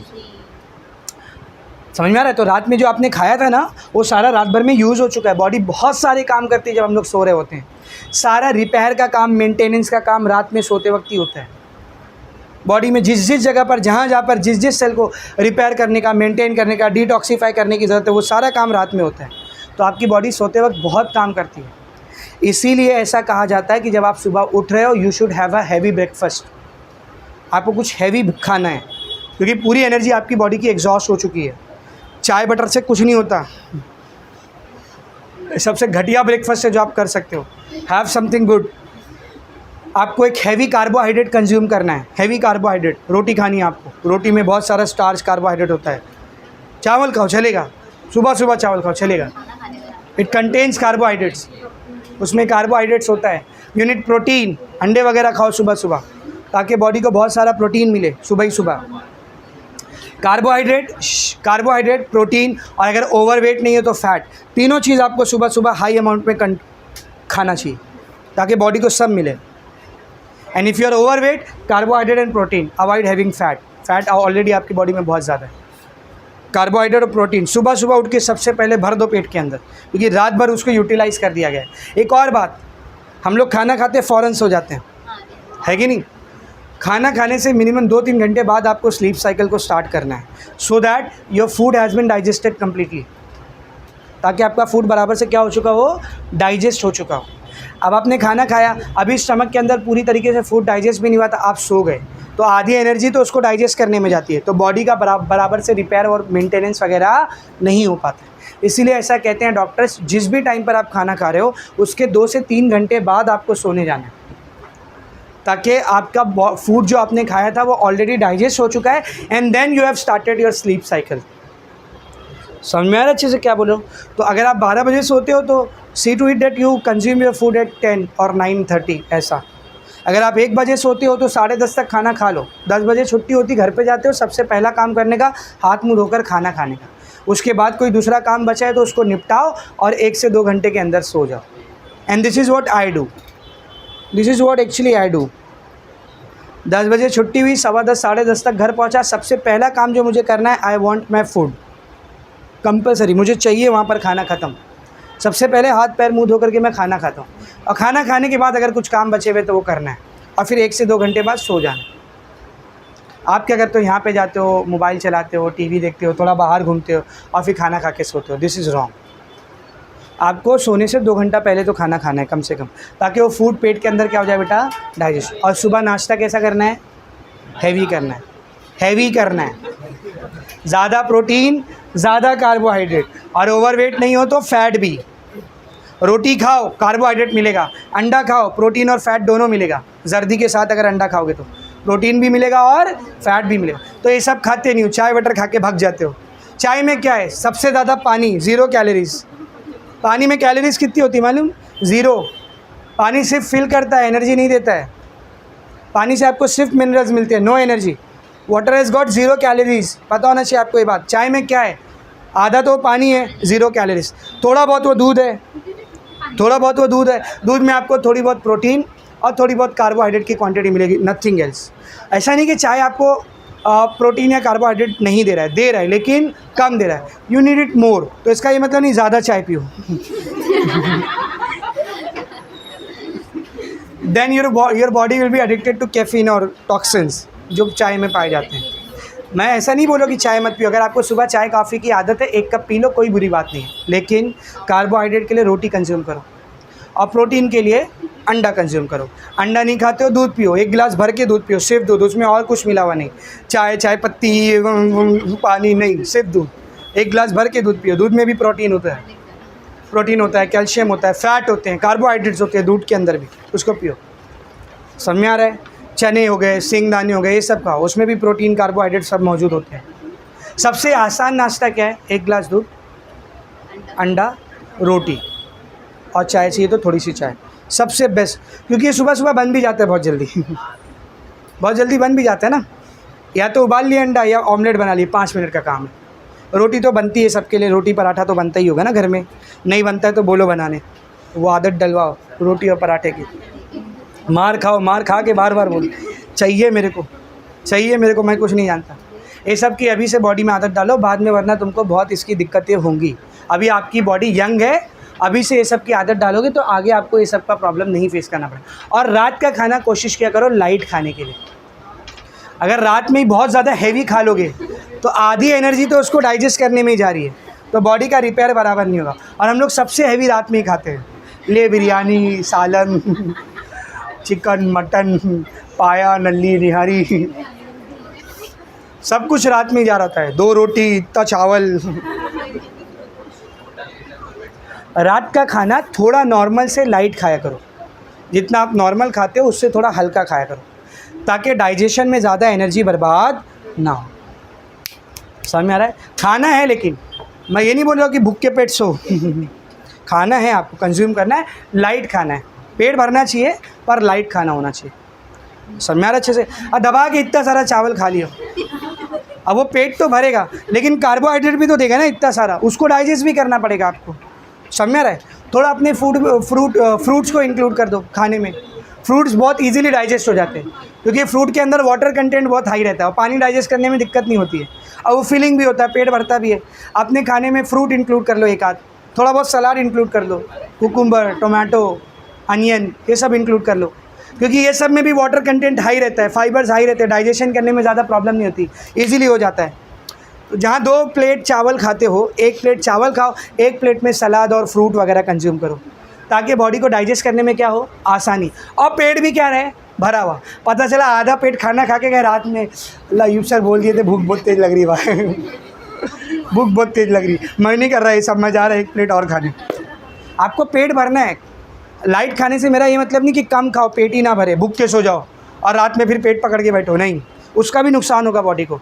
You should fill your stomach, आपका पेट भरना चाहिए, सटाइटी इंडेक्स फुल होना चाहिए, भूख पूरी ख़त्म होनी चाहिए, लेकिन आप किस चीज़ से उसको ख़त्म कर रहे हो वो देखना थोड़ा ज़्यादा ज़रूरी है।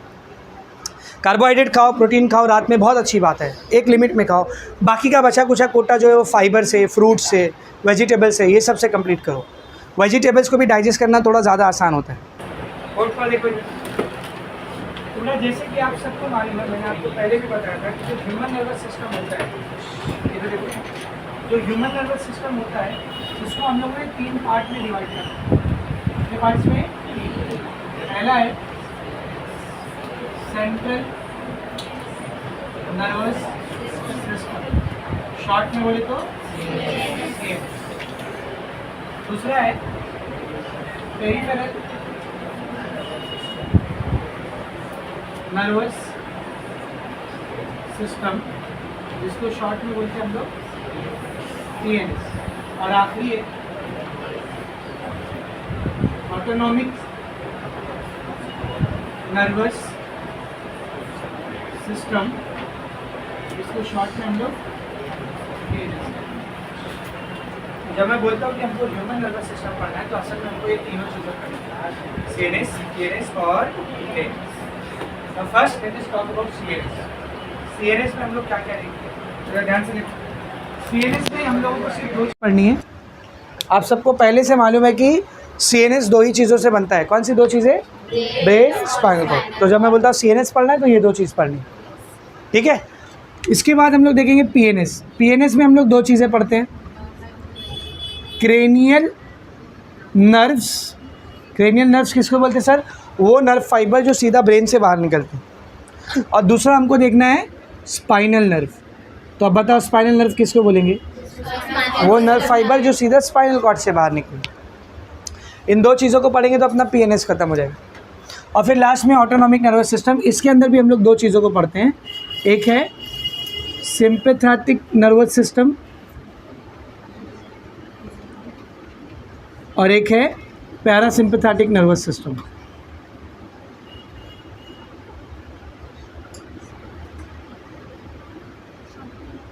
तो ऐसे कुछ अपना पूरा नर्वस सिस्टम फिनिश होगा। This is the layout which you have to study.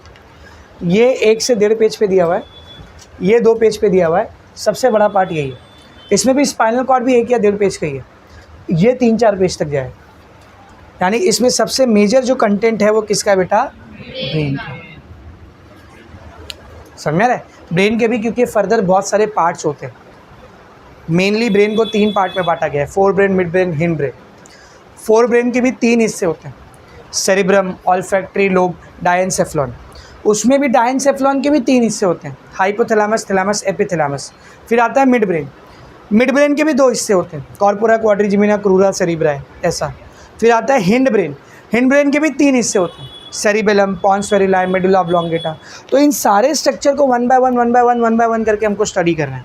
तो इसमें जो सबसे ज़्यादा कंटेंट है वो किसका बेटा? ब्रेन का। Spinal cord, cranial nerve, spinal nerve, sympathetic nervous system, parasympathetic nervous system, ये सब उतना ज़्यादा डिटेल में नहीं दिया है, 1-8 पेज में दिया हुआ है ऐसा सब कुछ। समझ में आ रहा अच्छे से? तो जब ये पूरा पढ़ के हम लोग खत्म करेंगे तो अपना क्या खत्म होगा बोल? ह्यूमन नर्वस सिस्टम, जो कि सेकेंड पार्ट है अपना चैप्टर का। And then we will move on to third part, that is sensory organs. Sensory part के ऊपर हम लोग फिर मूव ऑन करेंगे। समझ में आ रहा है? तो आज हम लोग कौन सा पार्ट स्टार्ट करें बेटा? पहला पार्ट, दैट इज CNS। तो today we are starting with CNS। तो CNS में हमको क्या क्या पढ़ना है बोलो? ब्रेन को पढ़ना है और स्पाइनल कॉर्ड को पढ़ना है। लेकिन ब्रेन और स्पाइनल कॉर्ड को स्टार्ट करने से पहले हम लोग कुछ मेजर्स को देखेंगे। ब्रेन और स्पाइनल कॉर्ड को कुछ प्रोटेक्टिव मेजर्स दिए गए। प्रोटेक्टिव समझ में आता है? उसको प्रोटेक्ट करके रखने के लिए कुछ कवरिंग्स दी गई है उसको, उन कवरिंग्स के बारे में हम लोग पहले पढ़ेंगे, ठीक है ना? तो सब लोग ध्यान से देखेंगे। Covering to CNS। CNS को जो कवरिंग दी गई है, तो CNS को ना बेटा 2 लेवल पर कवर किया गया, 2 लेवल पर कवर किया गया। सबसे पहला जो CNS को कवरिंग है, दिस इज़ वाया बोन। किसके ज़रिए बेटा? बोन। कुछ हड्डियों के ज़रिए CNS को कवर किया गया। आप सब जानते हो आपका जो ब्रेन है कौन सी हड्डी के अंदर रखा हुआ है? स्कल। ये खोपड़ी की हड्डी, इसको स्कल बोलते हैं ना। पूरा स्कल है आपका, जो पूरा मुंडा रहता है ना, इसको स्कल बोलते हैं। और जो भूत का सिंबल बना रहता है देख। अब इस स्कल के अंदर भी, ध्यान से सुनो, इस स्कल के अंदर भी बहुत सारी बोन्स होती है। ये एक हड्डी का नाम नहीं, ये पूरी स्कल में भी बहुत सारी बोन होती है। उसमें यहाँ से लेकर यहाँ पीछे तक ये जो ऊपर टकले की हड्डी है ना, ये वाली, इसको क्रेनियम बोलते हैं। क्या बोलते बोल? क्रेनियम। तो आपका जो ब्रेन है वो क्रेनियम के अंदर रखा हुआ है, तो इसका प्रोटेक्शन ही हुआ ना। It is a very tough bone, बहुत ही टफ बोन होती है, ठीक है ना। तो ब्रेन को जो बोनी कवरिंग दी गई है वो कौन सी है बोल? Cranium of the skull. कौन सी है बोल? Cranium of the skull. Now if you talk about spinal cord, अगर हम लोग स्पाइनल कॉर्ड की बात करें तो वो भी तो एक हड्डी के बीच में ही रखी है ना। कौन सी हड्डी? वर्टिब्रल कॉलम, लंबा सा ऐसा वर्टिब्रल कॉलम जो एक सिंगल हड्डी नहीं है, 33 डिस्क से बना हुआ होता है ना। इस पूरे वर्टिब्रल कॉलम के बीच में रखा गया। तो पहले लेवल की कवरिंग क्या है बेटा? बोन। अच्छा ध्यान से सुन, ये क्रेनियम, ये आपका ब्रेन, ये वर्टिब्रल कॉलम, ये स्पाइनल कॉर्ड। क्रेनियम और ब्रेन के बीच में भी 3 लेयर्स होते हैं टिश्यू के। कितने लेयर? 3। सिमिलरली वर्टिब्रल कॉलम और स्पाइनल कॉर्ड के बीच में भी टिश्यू के 3 लेयर होते हैं। इन तीनों लेयर्स को, जो क्रेनियम और ब्रेन, वर्टिब्रल कॉलम और स्पाइनल कॉर्ड, यानी कि बोन और सीएनएस के बीच में होती है, इन तीनों लेयर्स को मेनिंजेस कहा जाता है। क्या कहा जाता है बेटा? बोल। मेनिंजेस। मेनिंजेस। ये मेनिंजेस प्लूरल है, एक सिंगल बोलेंगे तो मेनिंग्स कहते हैं, मेनिंग्स। जैसे 3 को मिलाकर क्या बोलते हैं हम लोग? मेनिंजेस। तो टोटल कितने लेयर है अपने पास मेनिंजेस के? 3। We have 3 layer of meninges. सबसे पहले लेयर का नाम है ड्यूरा मैटर। क्या नाम है बोल? Dura mater. सेकेंड लेयर का नाम है एरेक्नॉइड मैटर। क्या है बोल? Arachnoid matter. और थर्ड लेयर का नाम है पाया मैटर। पिया मैटर भी उसको बहुत सारे टीचर्स बोलते हैं। मुझे पिया अच्छा नहीं लगता है, मुझे पाया अच्छा लगता है तो मैं पाया मैटर बोल, समझ रहा है? यू कैन कॉल इट पिया मैटर एज वेल, ठीक है ना। तो मेनिंजेस के कितने लेयर होते हैं? टोटल 3। ड्यूरा मैटर सबसे बाहर बोन के साइड पर, एरेक्नॉइड मैटर बीच में, पाया मैटर अंदर की तरफ सीएनएस के कांटेक्ट में। अब इन तीनों मैटर्स के बीच में भी स्पेस होता है। ऐसा नहीं कि ये ड्यूरा मैटर रखा हुआ, ये एरेक्नॉइड मैटर, ये पाया मैटर, ऐसा नहीं। ड्यूरा मैटर, एरेक्नॉइड मैटर, पाया मैटर, बीच में क्या बेटा? स्पेस है, गैप है। और ये स्पेस भी खाली नहीं होता है, ये स्पेस भी खाली नहीं होता है। इन स्पेस के अंदर फ्लूइड भरे हुए, क्या भरे रहते हैं? फ्लूइड। तो अब ये पूरा स्ट्रक्चर मैं डिटेल में आपको यहाँ पर डायग्राम के ज़रिए बना के दिखाने की कोशिश कर रहा हूँ, समझ आ रहा है? तो आपको अगर पूछा protective covering given to the brain और स्पाइनल कॉर्ड और सीएनएस को कौन कौन सी प्रोटेक्टिव कवरिंग दी है, तो आपको ये सब समझाना पड़ेगा। अब ये डायग्राम आपको टेक्स्ट बुक में नहीं है, लेकिन डायग्राम से आपका पूरा पिक्चर क्लियर हो जाएगा। सब लोग ध्यान से देखें। सबसे पहले सीएनएस को बनाते हैं बीचों बीच में। तो see, this is your brain, है ना। ये अपना ब्रेन हो गया, and this is spinal cord. Brain और स्पाइनल कॉर्ड। सबसे पहले लेवल पर जो कवरिंग दी गई वो किसकी है बेटा? बोन की। किसकी बोल? बोन की, ठीक है ना। दोनों को बोनी कवरिंग दी गई है, ब्रेन को भी और स्पाइनल कॉर्ड को भी। तो ब्रेन के बाहर जो कवरिंग है, मैं थोड़ा ज़्यादा गैप लेके बना रहा हूँ ताकि मुझे डायग्राम में आसानी हो। इतना ज़्यादा गैप रहता नहीं है, ठीक है ना। थोड़ा बड़ा गैप लेकर के मैं बना रहा हूँ। ब्रेन को जो बोन की कवरिंग दी गई है, दिस इज योर क्रेनियम। ये क्या है बोल? क्रेनियम। और स्पाइनल कॉर्ड को जिस बोन की कवरिंग के अंदर रखा गया, that is your vertebral column. मैं फिर बोल रहा हूँ, इतना गैप होता नहीं है। इतना सा होता है वर्टिब्रल कॉलम, उसके अंदर इतना बड़ा होता है स्पाइनल कॉर्ड, उतना ज़्यादा गैप होता नहीं। But I have to draw the diagram. मुझे तीनों लेयर को सेपरेट दिखाना है ताकि आपको अंडरस्टैंड हो, समझ में आए, इसीलिए मैं थोड़ा इतना ज़्यादा गैप करके आपको दिखा रहा हूँ, ठीक है ना। So this is the entire vertebral column. एक सिंगल हड्डी नहीं होती, आप सबको मालूम है ना, डिस्क के फॉर्म में होता है, मालूम है ना। वो भी स्ट्रेट नहीं होता है, 2 कर्व पाए जाते हैं इसमें। ऐसा एक सर्वाइकल रीजन में और एक लंबार रीजन में 2 कर्व रहते हैं इसमें, मालूम है ना। हाँ, 11th में था ये, है ना, स्केलेटन एंड लोकोमोशन। और ये अभी बोन चल रहा है। अच्छा, ध्यान से देखो, समझा? अब मेरी बात, जितना इसको बनाया पहले लेबल करते हैं। What is this? बोलो। ब्रेन, भेजा, मगज, है ना। What is this? Spinal cord. इसको उर्दू में मालूम क्या बोलते हैं? सर हरामे मगज। सर हरामे मगज, इसको मगज बोलते हैं, इसको सर हरामे मगज बोलते हैं। अच्छा हुआ हम लोग इंग्लिश में पढ़ रहे हैं ना। This is brain and this is spinal cord, ठीक है ना। अभी ज़रा ध्यान से देखेंगे। बस बात नहीं। Brain, spinal cord. What is this? ये क्या बेटा? क्रेनियम। स्कल नहीं है, स्कल पूरी हड्डी का नाम। ऊपर जो हड्डी, इसका नाम क्या बोल? Cranium. Cranium of the school, है ना. What is this? Vertebral column. अब जरा ध्यान से सुनो, ध्यान से सुनो. वर्टिब्रल कॉलम के अंदर ये जो स्पेस होता है ना, जिसमें आपका स्पाइनल कॉर्ड रखा हुआ है, इस स्पेस को न्यूरल स्पेस बोलते हैं. क्या बोलते हैं बोल? Neural space. So this space in the vertebral column, ये स्पेस क्या कहलाता है बोल? Neural space. यहाँ तक समझा? यहाँ तक समझा? अब हमको दिखाने 3 मेनिंजेस के layer. We have to show 3 meninges layer. सबसे पहला लेयर कौन सा बेटा? Dura mater. तो ये जो है ना, ये आपकी बोन के साइड पर रहता है, ऑलमोस्ट बोन से कनेक्टेड है, ऐसा समझो, ठीक है ना. तो सबसे outer layer is this one.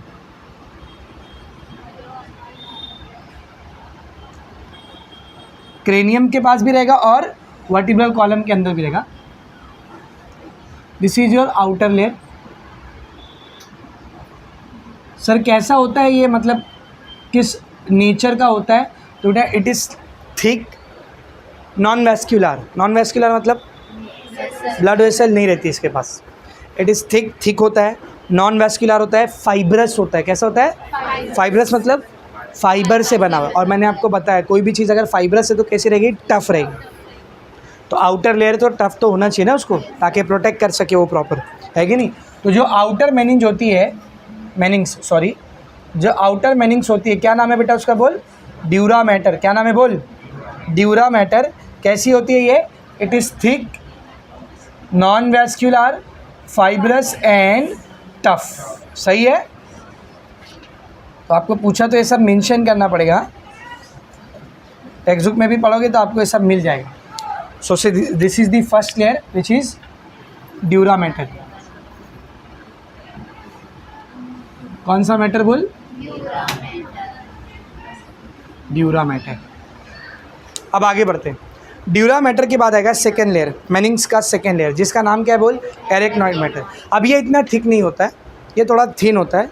ये भी अवेस्कुलर होता है, मतलब इसमें भी ब्लड सप्लाई नहीं होता है, ठीक है ना. But it is not fibrous, it is made up of connective tissue. इससे बना हुआ है वो नॉर्मल कनेक्टिव टिश्यू से बना हुआ.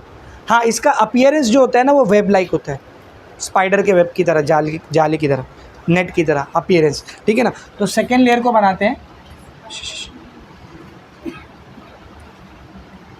This is the second layer called, बोलो, arachnoid mater, which is thin, also avascular and made up of connective tissue, gives web like appearance.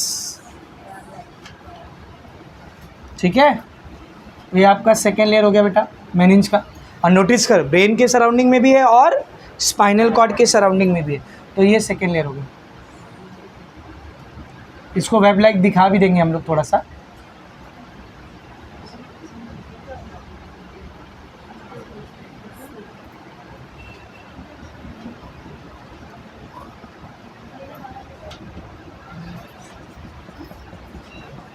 बात मत करो रे, बात मत करो भाई, में फेल हो जाओगे. बात मत करो.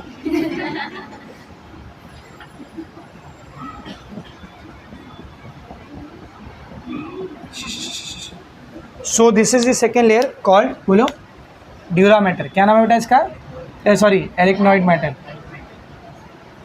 एरेक्नॉइड मैटर, ये मेनिंग्स का सेकेंड लेयर है. This is also arachnoid mater. Coming to the third layer. तीसरा लेयर जो होता है बहुत थिन होता है, काफ़ी डेलिकेट, काफ़ी हल्का होता है. Highly vascular. हाईली वेस्कुलर मतलब ब्लड सप्लाई इसको बहुत ज़्यादा है. And it is in close contact with the CNS. ये सीएनएस से एकदम क्लोज कॉन्टैक्ट में, ऐसा लगता है, ऐसा समझ ब्रेन के एकदम ऊपर रखा हुआ है, ब्रेन और स्पाइनल कॉर्ड के ऊपर. पतला सा होता है, थिन होता है, हाईली वेस्कुलर होता है, डेलिकेट होता है, in the close contact with the CNS. नाम है इसका पाया मैटर या पिया मैटर, ठीक है ना. तो उसको दिखाते हैं यहाँ पर सी. दिस इज योर कौन सा मैटर? पाया मैटर. समझ में आ रहा अच्छे से. इवन आपको पता है ये इतना क्लोज होता है कि एक आध जगह पर ना ये ब्रेन के अंदर भी जाता है, ब्रेन के अंदर भी जाता है और कुछ स्ट्रक्चर्स को बनाता है. कौन से स्ट्रक्चर्स अभी बताऊंगा, डोंट वरी, ठीक है ना. तो सब लोग ध्यान से देखेंगे. तो जो थर्ड लेयर बन करके तैयार हुआ है ब्रेन और स्पाइनल कॉर्ड के क्लोज कॉन्टैक्ट में, कौन सा लेयर है बेटा? ये पाया मैटर.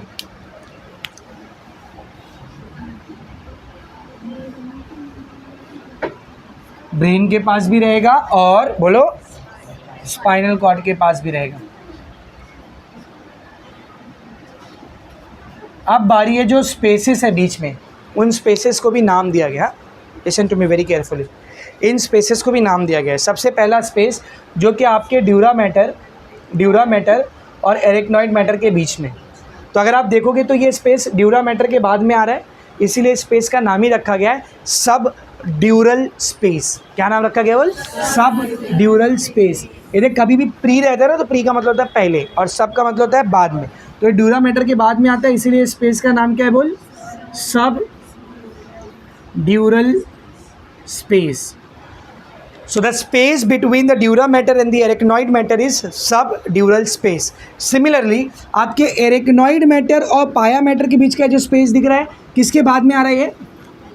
बोलना, arachnoid matter के बाद में आ रहा है ना, इसलिए इसका नाम ही है सब arachnoid space। क्या नाम है बोल? सब arachnoid space।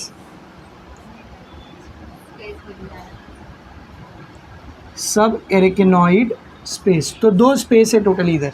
सी इधर देखेंगे, दिस एंटायर स्पेस, ये पूरा यहाँ से लेकर के यहाँ तक ये पूरा स्पेस कौन सा है? सबड्यूरल।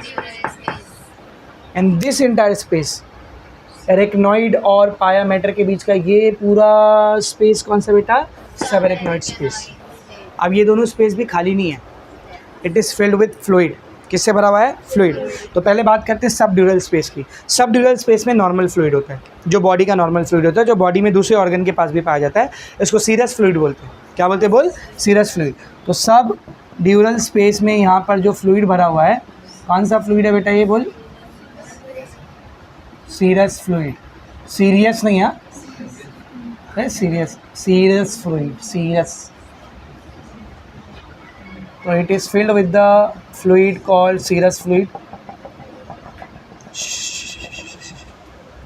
तो मैं यहीं पर लिख देता, देखो, सबड्यूरल स्पेस filled with बोल serous fluid। Now the subarachnoid space is important। Arachnoid space के बाद, एरेक्नॉइड मैटर के बाद और पाया मैटर से पहले जो स्पेस होता है, जिसको हम लोग सब एरेक्नॉइड स्पेस बोलते हैं, ये एक स्पेशल टाइप के फ्लूइड से भरा होता है जिसका नाम है CSF। क्या नाम है? CSF। याद है CSF? कल पढ़ाया था ना। फुल फॉर्म बोल, cerebro spinal fluid. Full form क्या है बेटा इसका? Cerebro spinal fluid. कुछ देख रहे हो, बनाने वाले ने CNS को कितना ज़्यादा प्रोटेक्शन दे रखा है। Can you see it? और ये CSF भी ना थोड़ा गाढ़ा फ्लूइड होता है, ये पानी से थोड़ा गाढ़ा रहता है, पानी की बनिस्बत, ठीक है ना। तो दिस इज सब एरेक्नॉइड स्पेस, बोलो, filled with CSF, cerebrospinal fluid. अच्छा, ये बनता कहाँ पर है CSF? कल पढ़ाया था। बनता कहाँ पर? ब्रेन के अंदर जो खाली जगह होती है जिसको हम लोग वेंट्रिकल बोलते हैं, और स्पाइनल कॉर्ड के बीचों बीच में जो खाली जगह होती है जिसको हम लोग सेंट्रल कैनाल बोलते हैं। इन दोनों के अंदर ये फॉर्म होता है CSF। कौन से सेल के जरिए? Ependymal cell. वेरी गुड, याद है ना, कल ही पढ़ाया, ज़्यादा टाइम भी नहीं हुआ, अभी कल ही पढ़ाया मैंने। So these are the level of protection given to your CNS को इतना लेवल ऑफ प्रोटेक्शन दिया गया। यानी अगर किसी को ब्रेन तक पहुँचना है तो सबसे पहला जो बेसिक लेयर ऑफ प्रोटेक्शन है वो है आपके बाल है। लेट्स से एक डॉक्टर है जो ब्रेन ट्यूमर की सर्जरी करने जा रहा है, मतलब उस पेशेंट के ब्रेन में ट्यूमर आ गया, कैंसरस ट्यूमर आ गया, उसको सर्जरी करके ऑपरेट करके निकालना है। तो सबसे पहले पेशेंट के बाल गए, टकला, मुंडन, फ्री का मुंडन डॉक्टर के जरिए। सेकेंड लेयर पर आपकी है स्किन भी तो है ना, स्किन नाम की भी कोई चीज़ होती है। तो पहले डॉक्टर स्किन को कट करके निकालेंगे। अब सामने क्या दिख रहा है? ऐसे बाकायदा ऐसा एक U शेप का कट लगाया जाता है, तो इससे स्किन ऐसा पीछे चली जाती है, स्किन गई पीछे। अब सामने क्या दिख रहा है आपको? स्कल, क्रेनियम की हड्डी बहुत मजबूत होती है। ग्राइंडर मशीन देखो जो लादी काटने के लिए यूज़ होती है, उसी का एक छोटा वर्जन मेडिकल में यूज़ होता है, उसी का एक मिनी वर्जन मेडिकल में यूज़ होता है बोन को कट करने के लिए। किसको कट करने के लिए? बोन, क्योंकि बोन भी काफ़ी टफ मटेरियल होता है ना, सीमेंट जैसा, ठीक है ना। तो क्या ऐसा एक छोटा सा ग्राइंडर रहता है गोल, उसमें ब्लेड लगी हुई रहती है, उसको ऐसा ऑन करके बाकायदा ऐसा एक स्क्वायर कट लगाया जाता है क्रेनियम में, और क्रेनियम को अलग किया जाता है। अब सामने क्या दिख रहा है आपको? क्रेनियम हटा तो क्या दिखा, ड्यूरा मैटर। हल्का सा कट मार के ड्यूरा मैटर को हटाया। अब सामने क्या है, फ्लूइड, सीरस फ्लूइड, उसको कॉटन के ज़रिए पूरा एब्जॉर्ब करके हटा दिया। अब सामने क्या दिख रहा है, एरेक्नॉइड मैटर, कट किया अलग। अब सामने क्या है, CSF, उसको भी पूरा कॉटन से सोख करके पूरा बाहर निकाला। अब क्या है, सबसे डेलिकेट लेयर, इसको डायरेक्ट काटे तो भेजा भी जाएगा साथ में, क्योंकि वो ब्रेन के एकदम कांटेक्ट में रहता है ना, तो इसको लेज़र जैसा कुछ तो रहता है, उसको ऐसा लाइट मार मार के उसको कट करते हैं। पाया मैटर कटा, अब सामने ब्रेन है, अब उसके ऊपर जो भी ऑपरेशन परफॉर्म होना है परफॉर्म होना है। इतने प्रोटेक्शन में रखा गया आपके ब्रेन को और स्पाइनल कॉर्ड को, क्योंकि ये आपकी बॉडी के लिए बहुत ही इम्पॉर्टेंट ऑर्गन्स हैं, पूरी बॉडी को कंट्रोल करें। That's why they have given so many layers of protections. अब आप बोलोगे सर कितना भारी काम है ना, तो जो न्यूरो सर्जन्स होते हैं, ब्रेन के सर्जन्स होते हैं, उनके लिए डेली का काम होता है। सुबह उठो, नाश्ता करो, 2 जन का भेजा खोलो, दिन में खाना खाओ, 2 जन का भेजा खोलो, और रात में 2 जन का भेजा और खोल के खा पी के सो जाओ। वो डिपेंड करता है कहाँ से तो करा रहा है, लेकिन सर्जरी महंगी होती है इसकी, ब्रेन ट्यूमर की सर्जरी महंगी होती है, ठीक है। 3-4 लाख तो कहीं नहीं, मिनिमम उतना कॉस्ट तो आते हैं। हाँ, गवर्नमेंट हॉस्पिटल में तो, गवर्नमेंट हॉस्पिटल फ्री में, नो पैसा एट ऑल, है कि नहीं। हाँ, थोड़ा भागा दौड़ी और टाइम लगे। हाँ, क्रेनियम वापस कैसे जोड़ा जाए, उसका प्रोसीजर होता है, उसको जोड़ते हैं, टाका नहीं मारते, लेकिन जुड़ता है वो। हाँ, वेल्डिंग जैसी कुछ रहता है,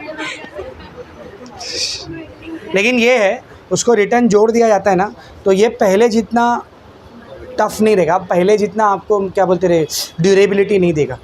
तो इसलिए बोलते हैं जिनका ब्रेन ट्यूमर वगैरह का सर्जरी ऑपरेशन वगैरह होता है, उनको बोला जाता है कि थोड़ा अपने सर का अभी ध्यान रखना। पता चला किसी दिन कुछ भारी ऐसा आ रहा था, कैच करने के चक्कर में फट से आ गया। समझा? क्योंकि बाकायदा स्क्वायर कट करके उसको अलग कर लिया जाता है ना। ब्रेन ट्यूमर की सर्जरी काफ़ी कॉम्प्लिकेटेड होती है, it take a lot of time भी बहुत लगता है। डॉक्टर्स भी काफ़ी उसके क्या बोलते रहे वेल क्वालिफाइड और वेल एक्सपीरियंस्ड सर्जन्स होते हैं उसके, हर कोई नहीं परफॉर्म कर सकता उसको। बड़ी सर्जरी हो, मेजर सर्जरीज़ में आती है वो। समझ में आ रहा अच्छे से, ठीक है ना। खैर, पूरा लेयर ऑफ प्रोटेक्शन समझा। Now we have to study about CSF। अब हमको थोड़ा सा CSF के बारे में भी पढ़ना है, तो टेक्स्ट बुक में आओ सब लोग। अगर आप देखेंगे पेज नंबर 189 पे, तो आपको सेंट्रल नर्वस सिस्टम हेडिंग है मिला। फिर उसमें पहले आपको मेनिंजेस को समझाया, dura mater, arachnoid matter, next page पे पाया मैटर। अब पाया मैटर के नीचे आपको हेडिंग मिलेगी CSF, मिला। 2 चीज़ों से CSF बनता है, ये दोनों के नाम आपको याद रखना है। पहला तो आप ऑलरेडी जानते हो, बोल कौन बनाता है CSF को, पहला आप ऑलरेडी जानते हो, कौन, एपेंडाइमल सेल। पहला कौन बनाता है CSF को, एपेंडाइमल सेल। कहाँ होते हैं एपेंडाइमल सेल, ब्रेन वेंट्रिकल और स्पाइनल कॉर्ड के सेंट्रल कैनाल। तो CSF को पहला कौन बना रहा है बेटा, बोल, एपेंडाइमल सेल। इधर देख, CSF is produced by ependymal cell. लेकिन ये अकेले नहीं बना रहे इसको, एक और चीज़ है जो इसको बनाती है, दैट इज कोरोइड प्लेक्सिस। क्या बेटा, कोरोइड प्लेक्सिस। 2 होते हैं, एक एंटेरियर कोरोइड प्लेक्सिस होता है, एक पोस्टेरियर कोरोइड प्लेक्सिस होता है। कहाँ पर होता है सर ये, इधर देख, दिस इज योर ब्रेन,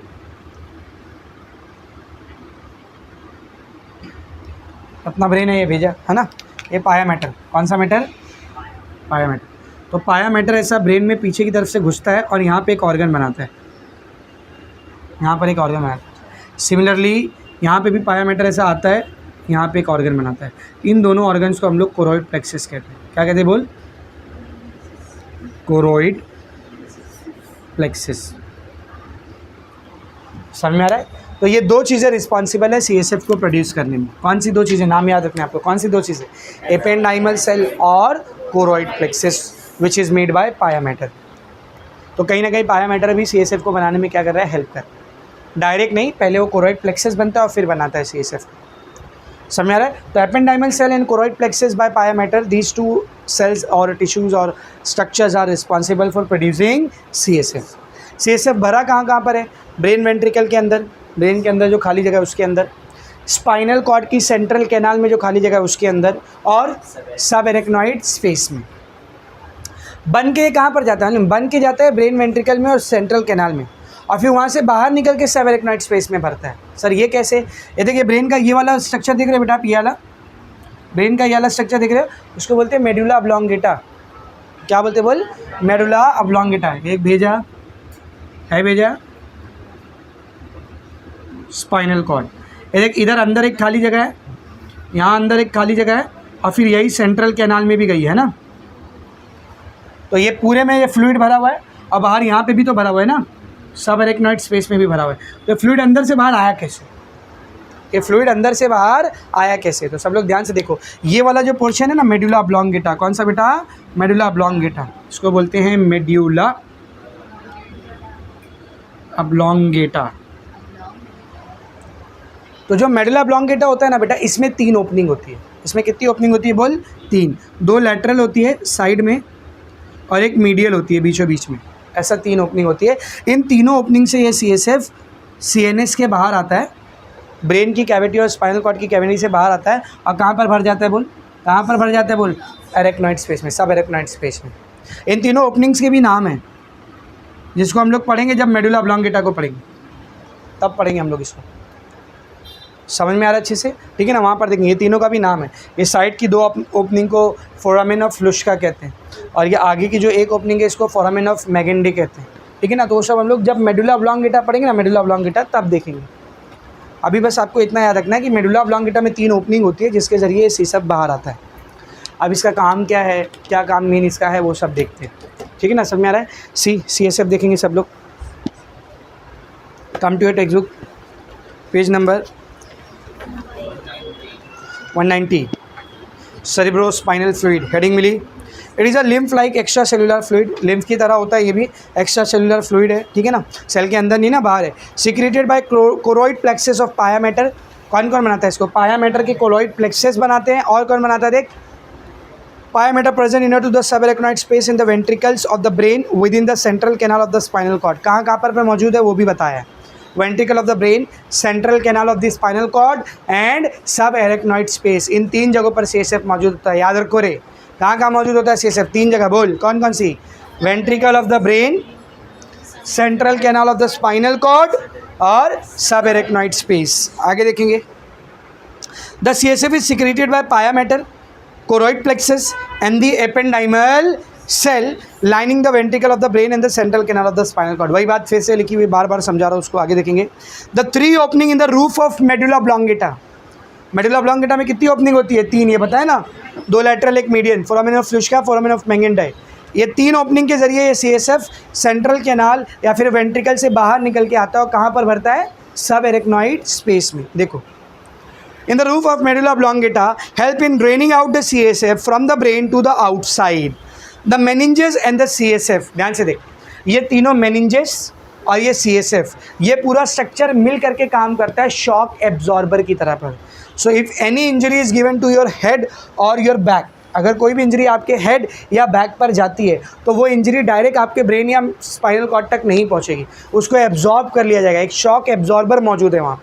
कौन सा? ये देखिए, पूरा पट्टा शॉक एब्जॉर्बर का काम कर रहा है, उस शॉक को एब्जॉर्ब करने का काम कर रहा है। क्रेनियम सबसे पहले, अगर उससे छूट गया तो मेनिंज, उससे छूट गया तो सीरस फ्लूइड, उससे छूट गया तो एरेक्नॉइड, उससे छूट गया तो CSF, उसको भी क्रॉस करके अगर कोई इंजरी गई है तब वो स्पाइनल कॉर्ड या ब्रेन तक पहुँचेगी, जब कोई इतनी स्ट्रॉन्ग इंजरी है तो। समझ में आ रहा है अच्छे से बेटा? ठीक है ना। So these act as a shock absorber for the injury. ठीक है ना, आगे देखेंगे। The meninges and the CSF act as a shock absorber and protect the brain and the spinal cord from mechanical injuries. सही बात है, ये पहला फंक्शन है इसका। आगे देखेंगे। It also maintain constant pressure inside the cranium. एक cranium के अंदर हमारे जो प्रेशर है ना, उस प्रेशर को मेंटेन रखने का काम भी CSF का होता है। अगर ये CSF नहीं है तो अंदर का प्रेशर क्या होने लगेगा बेटा? कम होने लगेगा। समझ में आ रहा है? आगे देखेंगे। It helps in exchange of nutrients and waste between blood and brain tissue. ये एक्सचेंज में भी काम करता है। जैसे लिम्फ किस में काम करता है? टिश्यू और ब्लड के बीच में लेन देन के लिए लिम्फ काम करता है, वैसे ये CSF भी काम करता है। ब्रेन के टिश्यू, स्पाइनल कॉर्ड के टिश्यू और ब्लड के बीच में मटेरियल का लेन देन करने के लिए लिम्फ का काम ये खुद करता है। कौन? CSF। आगे देखते हैं। It helps in the supply of oxygen to the brain. तो वही बात होगी ना, लेन देन में काम करे तो क्या सप्लाई करेगा? ऑक्सीजन। यानी अगर CSF नहीं है तो ब्रेन सेल्स को, स्पाइनल कॉर्ड के सेल्स को बराबर से ऑक्सीजन का सप्लाई भी नहीं मिलेगा। और उसके बाद क्या होगा मुझे आपको बताने की जरूरत नहीं है। The cells will start dying out. ठीक है ना, आगे देखेंगे। It protects the brain from the desiccation. ये ब्रेन को सूखने से बचाता है, बंजर होने से बचाता है। डेसिकेशन मतलब सूख जाना। तो डेसिकेशन से बचाता है ब्रेन को। आगे देखेंगे CSF is slightly alkaline fluid. अगर इसके नेचर की बात करें तो ना तो ये एसिडिक है ना तो ये न्यूट्रल है। कैसा ये?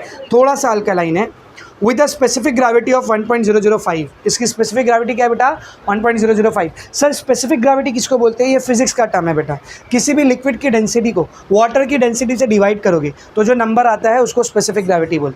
क्या बोलते हैं? बोल स्पेसिफिक ग्रेविटी। किसी भी लिक्विड की डेंसिटी डिवाइडेड बाय वाटर की डेंसिटी, तो अपने को क्या मिलता है बेटा? बोल स्पेसिफिक ग्रेविटी। अब इससे फ़ायदा क्या होता है? अगर कोई चीज़ पानी से हल्की है तो ऊपर छोटा नंबर रहेगा, नीचे बड़ा नंबर रहेगा। ऊपर लिक्विड की डेंसिटी कम है, वाटर की डेंसिटी ज़्यादा है क्योंकि वो हल्की है ना पानी से, तो ऊपर छोटा नंबर है नीचे बड़ा नंबर है। आंसर क्या आएगा? 0 पॉइंट समथिंग। लेकिन कोई चीज़ पानी से भारी है तो ऊपर बड़ा नंबर रहेगा, लिक्विड की डेंसिटी ज़्यादा है और पानी की डेंसिटी कम है, तो आंसर 1 से बड़ा आएगा। इसका आंसर क्या है? देख स्पेसिफिक ग्रेविटी का 1.005 बड़ा है या नहीं 1 से? मतलब ये पानी से थोड़ा सा भारी होता है, बहुत ज़्यादा नहीं, थोड़ा सा। It is slightly heavier than water. समझा? आगे देख। A total of 100 to 120 cc of CSF, 100 से 120 क्यूबिक सेंटीमीटर या ml भी बोल सकते हो उसको। cc मतलब क्यूबिक सेंटीमीटर, सेंटीमीटर क्यूब, और यू कैन से ml। 100 से 120 क्यूबिक सेंटीमीटर या ml of CSF is present in and around CNS। तो ब्रेन के अंदर, स्पाइनल कॉर्ड के अंदर और सब एरेक्नॉइड स्पेस का पूरा CSF मिला के 100 से 120 cc, 100 से 120 ml के आसपास ये फ्लूइड होता है। समझा? यहाँ पर आपका CSF भी क्या हो गया बेटा? फिनिश। अब मेरी बात ज़रा ध्यान से सुनो। ये CSF कंटिन्यू बनता है, कंटिन्यू। एपेंडाइमल सेल और कोरोइड प्लेक्सस इसको कंटिन्यू बना रहे होते हैं। अब बाद में एक बार ये इन तीनों ओपनिंग से निकल के बाहर आ गया ना, इन तीनों ओपनिंग से निकल के बाहर आ गया, सब एरेक्नॉइड स्पेस में आ गया, फिर यहाँ से इसको ब्लड में शामिल कर दिया जाता है। लिम्फ लाइक है ना वो भी, तो लिम्फ कहाँ जाता है? रिटर्न ब्लड में। तो ये भी रिटर्न कहाँ जाता है? ब्लड में। यानी ये कंटिन्यूसली बन रहा है, कंटिन्यूसली ब्रेन में ड्रेन हो रहा है, कंटिन्यूसली बन रहा है, कंटिन्यूसली ब्लड में ड्रेन हो रहा है। हाँ, कब का चालू किया बेटा पानी? आधी ताकि खाली हो गई। अभी इधर आ, इधर आ। पानी आया नहीं क्या नीचे? ज़रा भी नहीं आया, फिर रुक गया। बंद क्या कर? चालू कर। टाकी आधी हो गई ना एकदम। थोड़ा सा और पानी चालू करो, ठीक है? थोड़ा और चालू कर दे, थोड़ी देर में भी बंद कर दे। इतना छोड़ के रात भर फैसल भाई का गुजारा हो गया। यस, इधर देखेंगे सब लोग। तो ये जो CSF है ना, ये कंटिन्यूसली आपके एपेंडाइमल सेल और कोरोइड प्लेक्सस, ये दोनों चीज़ें इसको कंटिन्यूसली बनाती है। पहले ये वेंट्रिकल और स्पाइनल कॉर्ड के कैनाल के अंदर भरता है, फिर इन तीनों ओपनिंग से बाहर आता है, सब एरेक्नॉइड स्पेस में भरता है। फिर जब और CSF बन रहा है ना, तो ये पहले से बना हुआ CSF कहाँ पर ड्रेन कर दिया जाता है? ब्लड में। तो ये भी कंटिन्यूसली सर्कुलेट हो रहा है। Ependymal cell, choroid plexus, ventricle, central canal, बाहर आया एरेक्नॉइड स्पेस, ब्लड से हार्ट। समझा अच्छे से? Is it very much clear? So this completes your protective covering given to the CNS। अब हम लोग CNS का एक्चुअल स्टडी स्टार्ट करेंगे। ये तो खाली ऊपर बाहर ही बाहर है, अभी CNS के अंदर घुसे गया। अब एक्चुअल स्टार्ट करेंगे। तो एक्चुअल हमको स्टार्ट क्या करना है बेटा? ब्रेन। तो हमारा नेक्स्ट लेक्चर किससे रिलेटेड रहेगा? ब्रेन। तो सबसे इंपॉर्टेंट पार्ट इस चैप्टर का और सबसे बड़ा भी। इस पूरे नर्वस सिस्टम में ब्रेन को ही सबसे ज़्यादा टाइम जाएगा। 2 लेक्चर तो कम से कम जाएंगे, 2 से 3 लेक्चर। समझ में आ रहा अच्छे से? टाइम है, इसको लिख लो, बना लो, ठीक है ना? उसके बाद घर चले जाओ।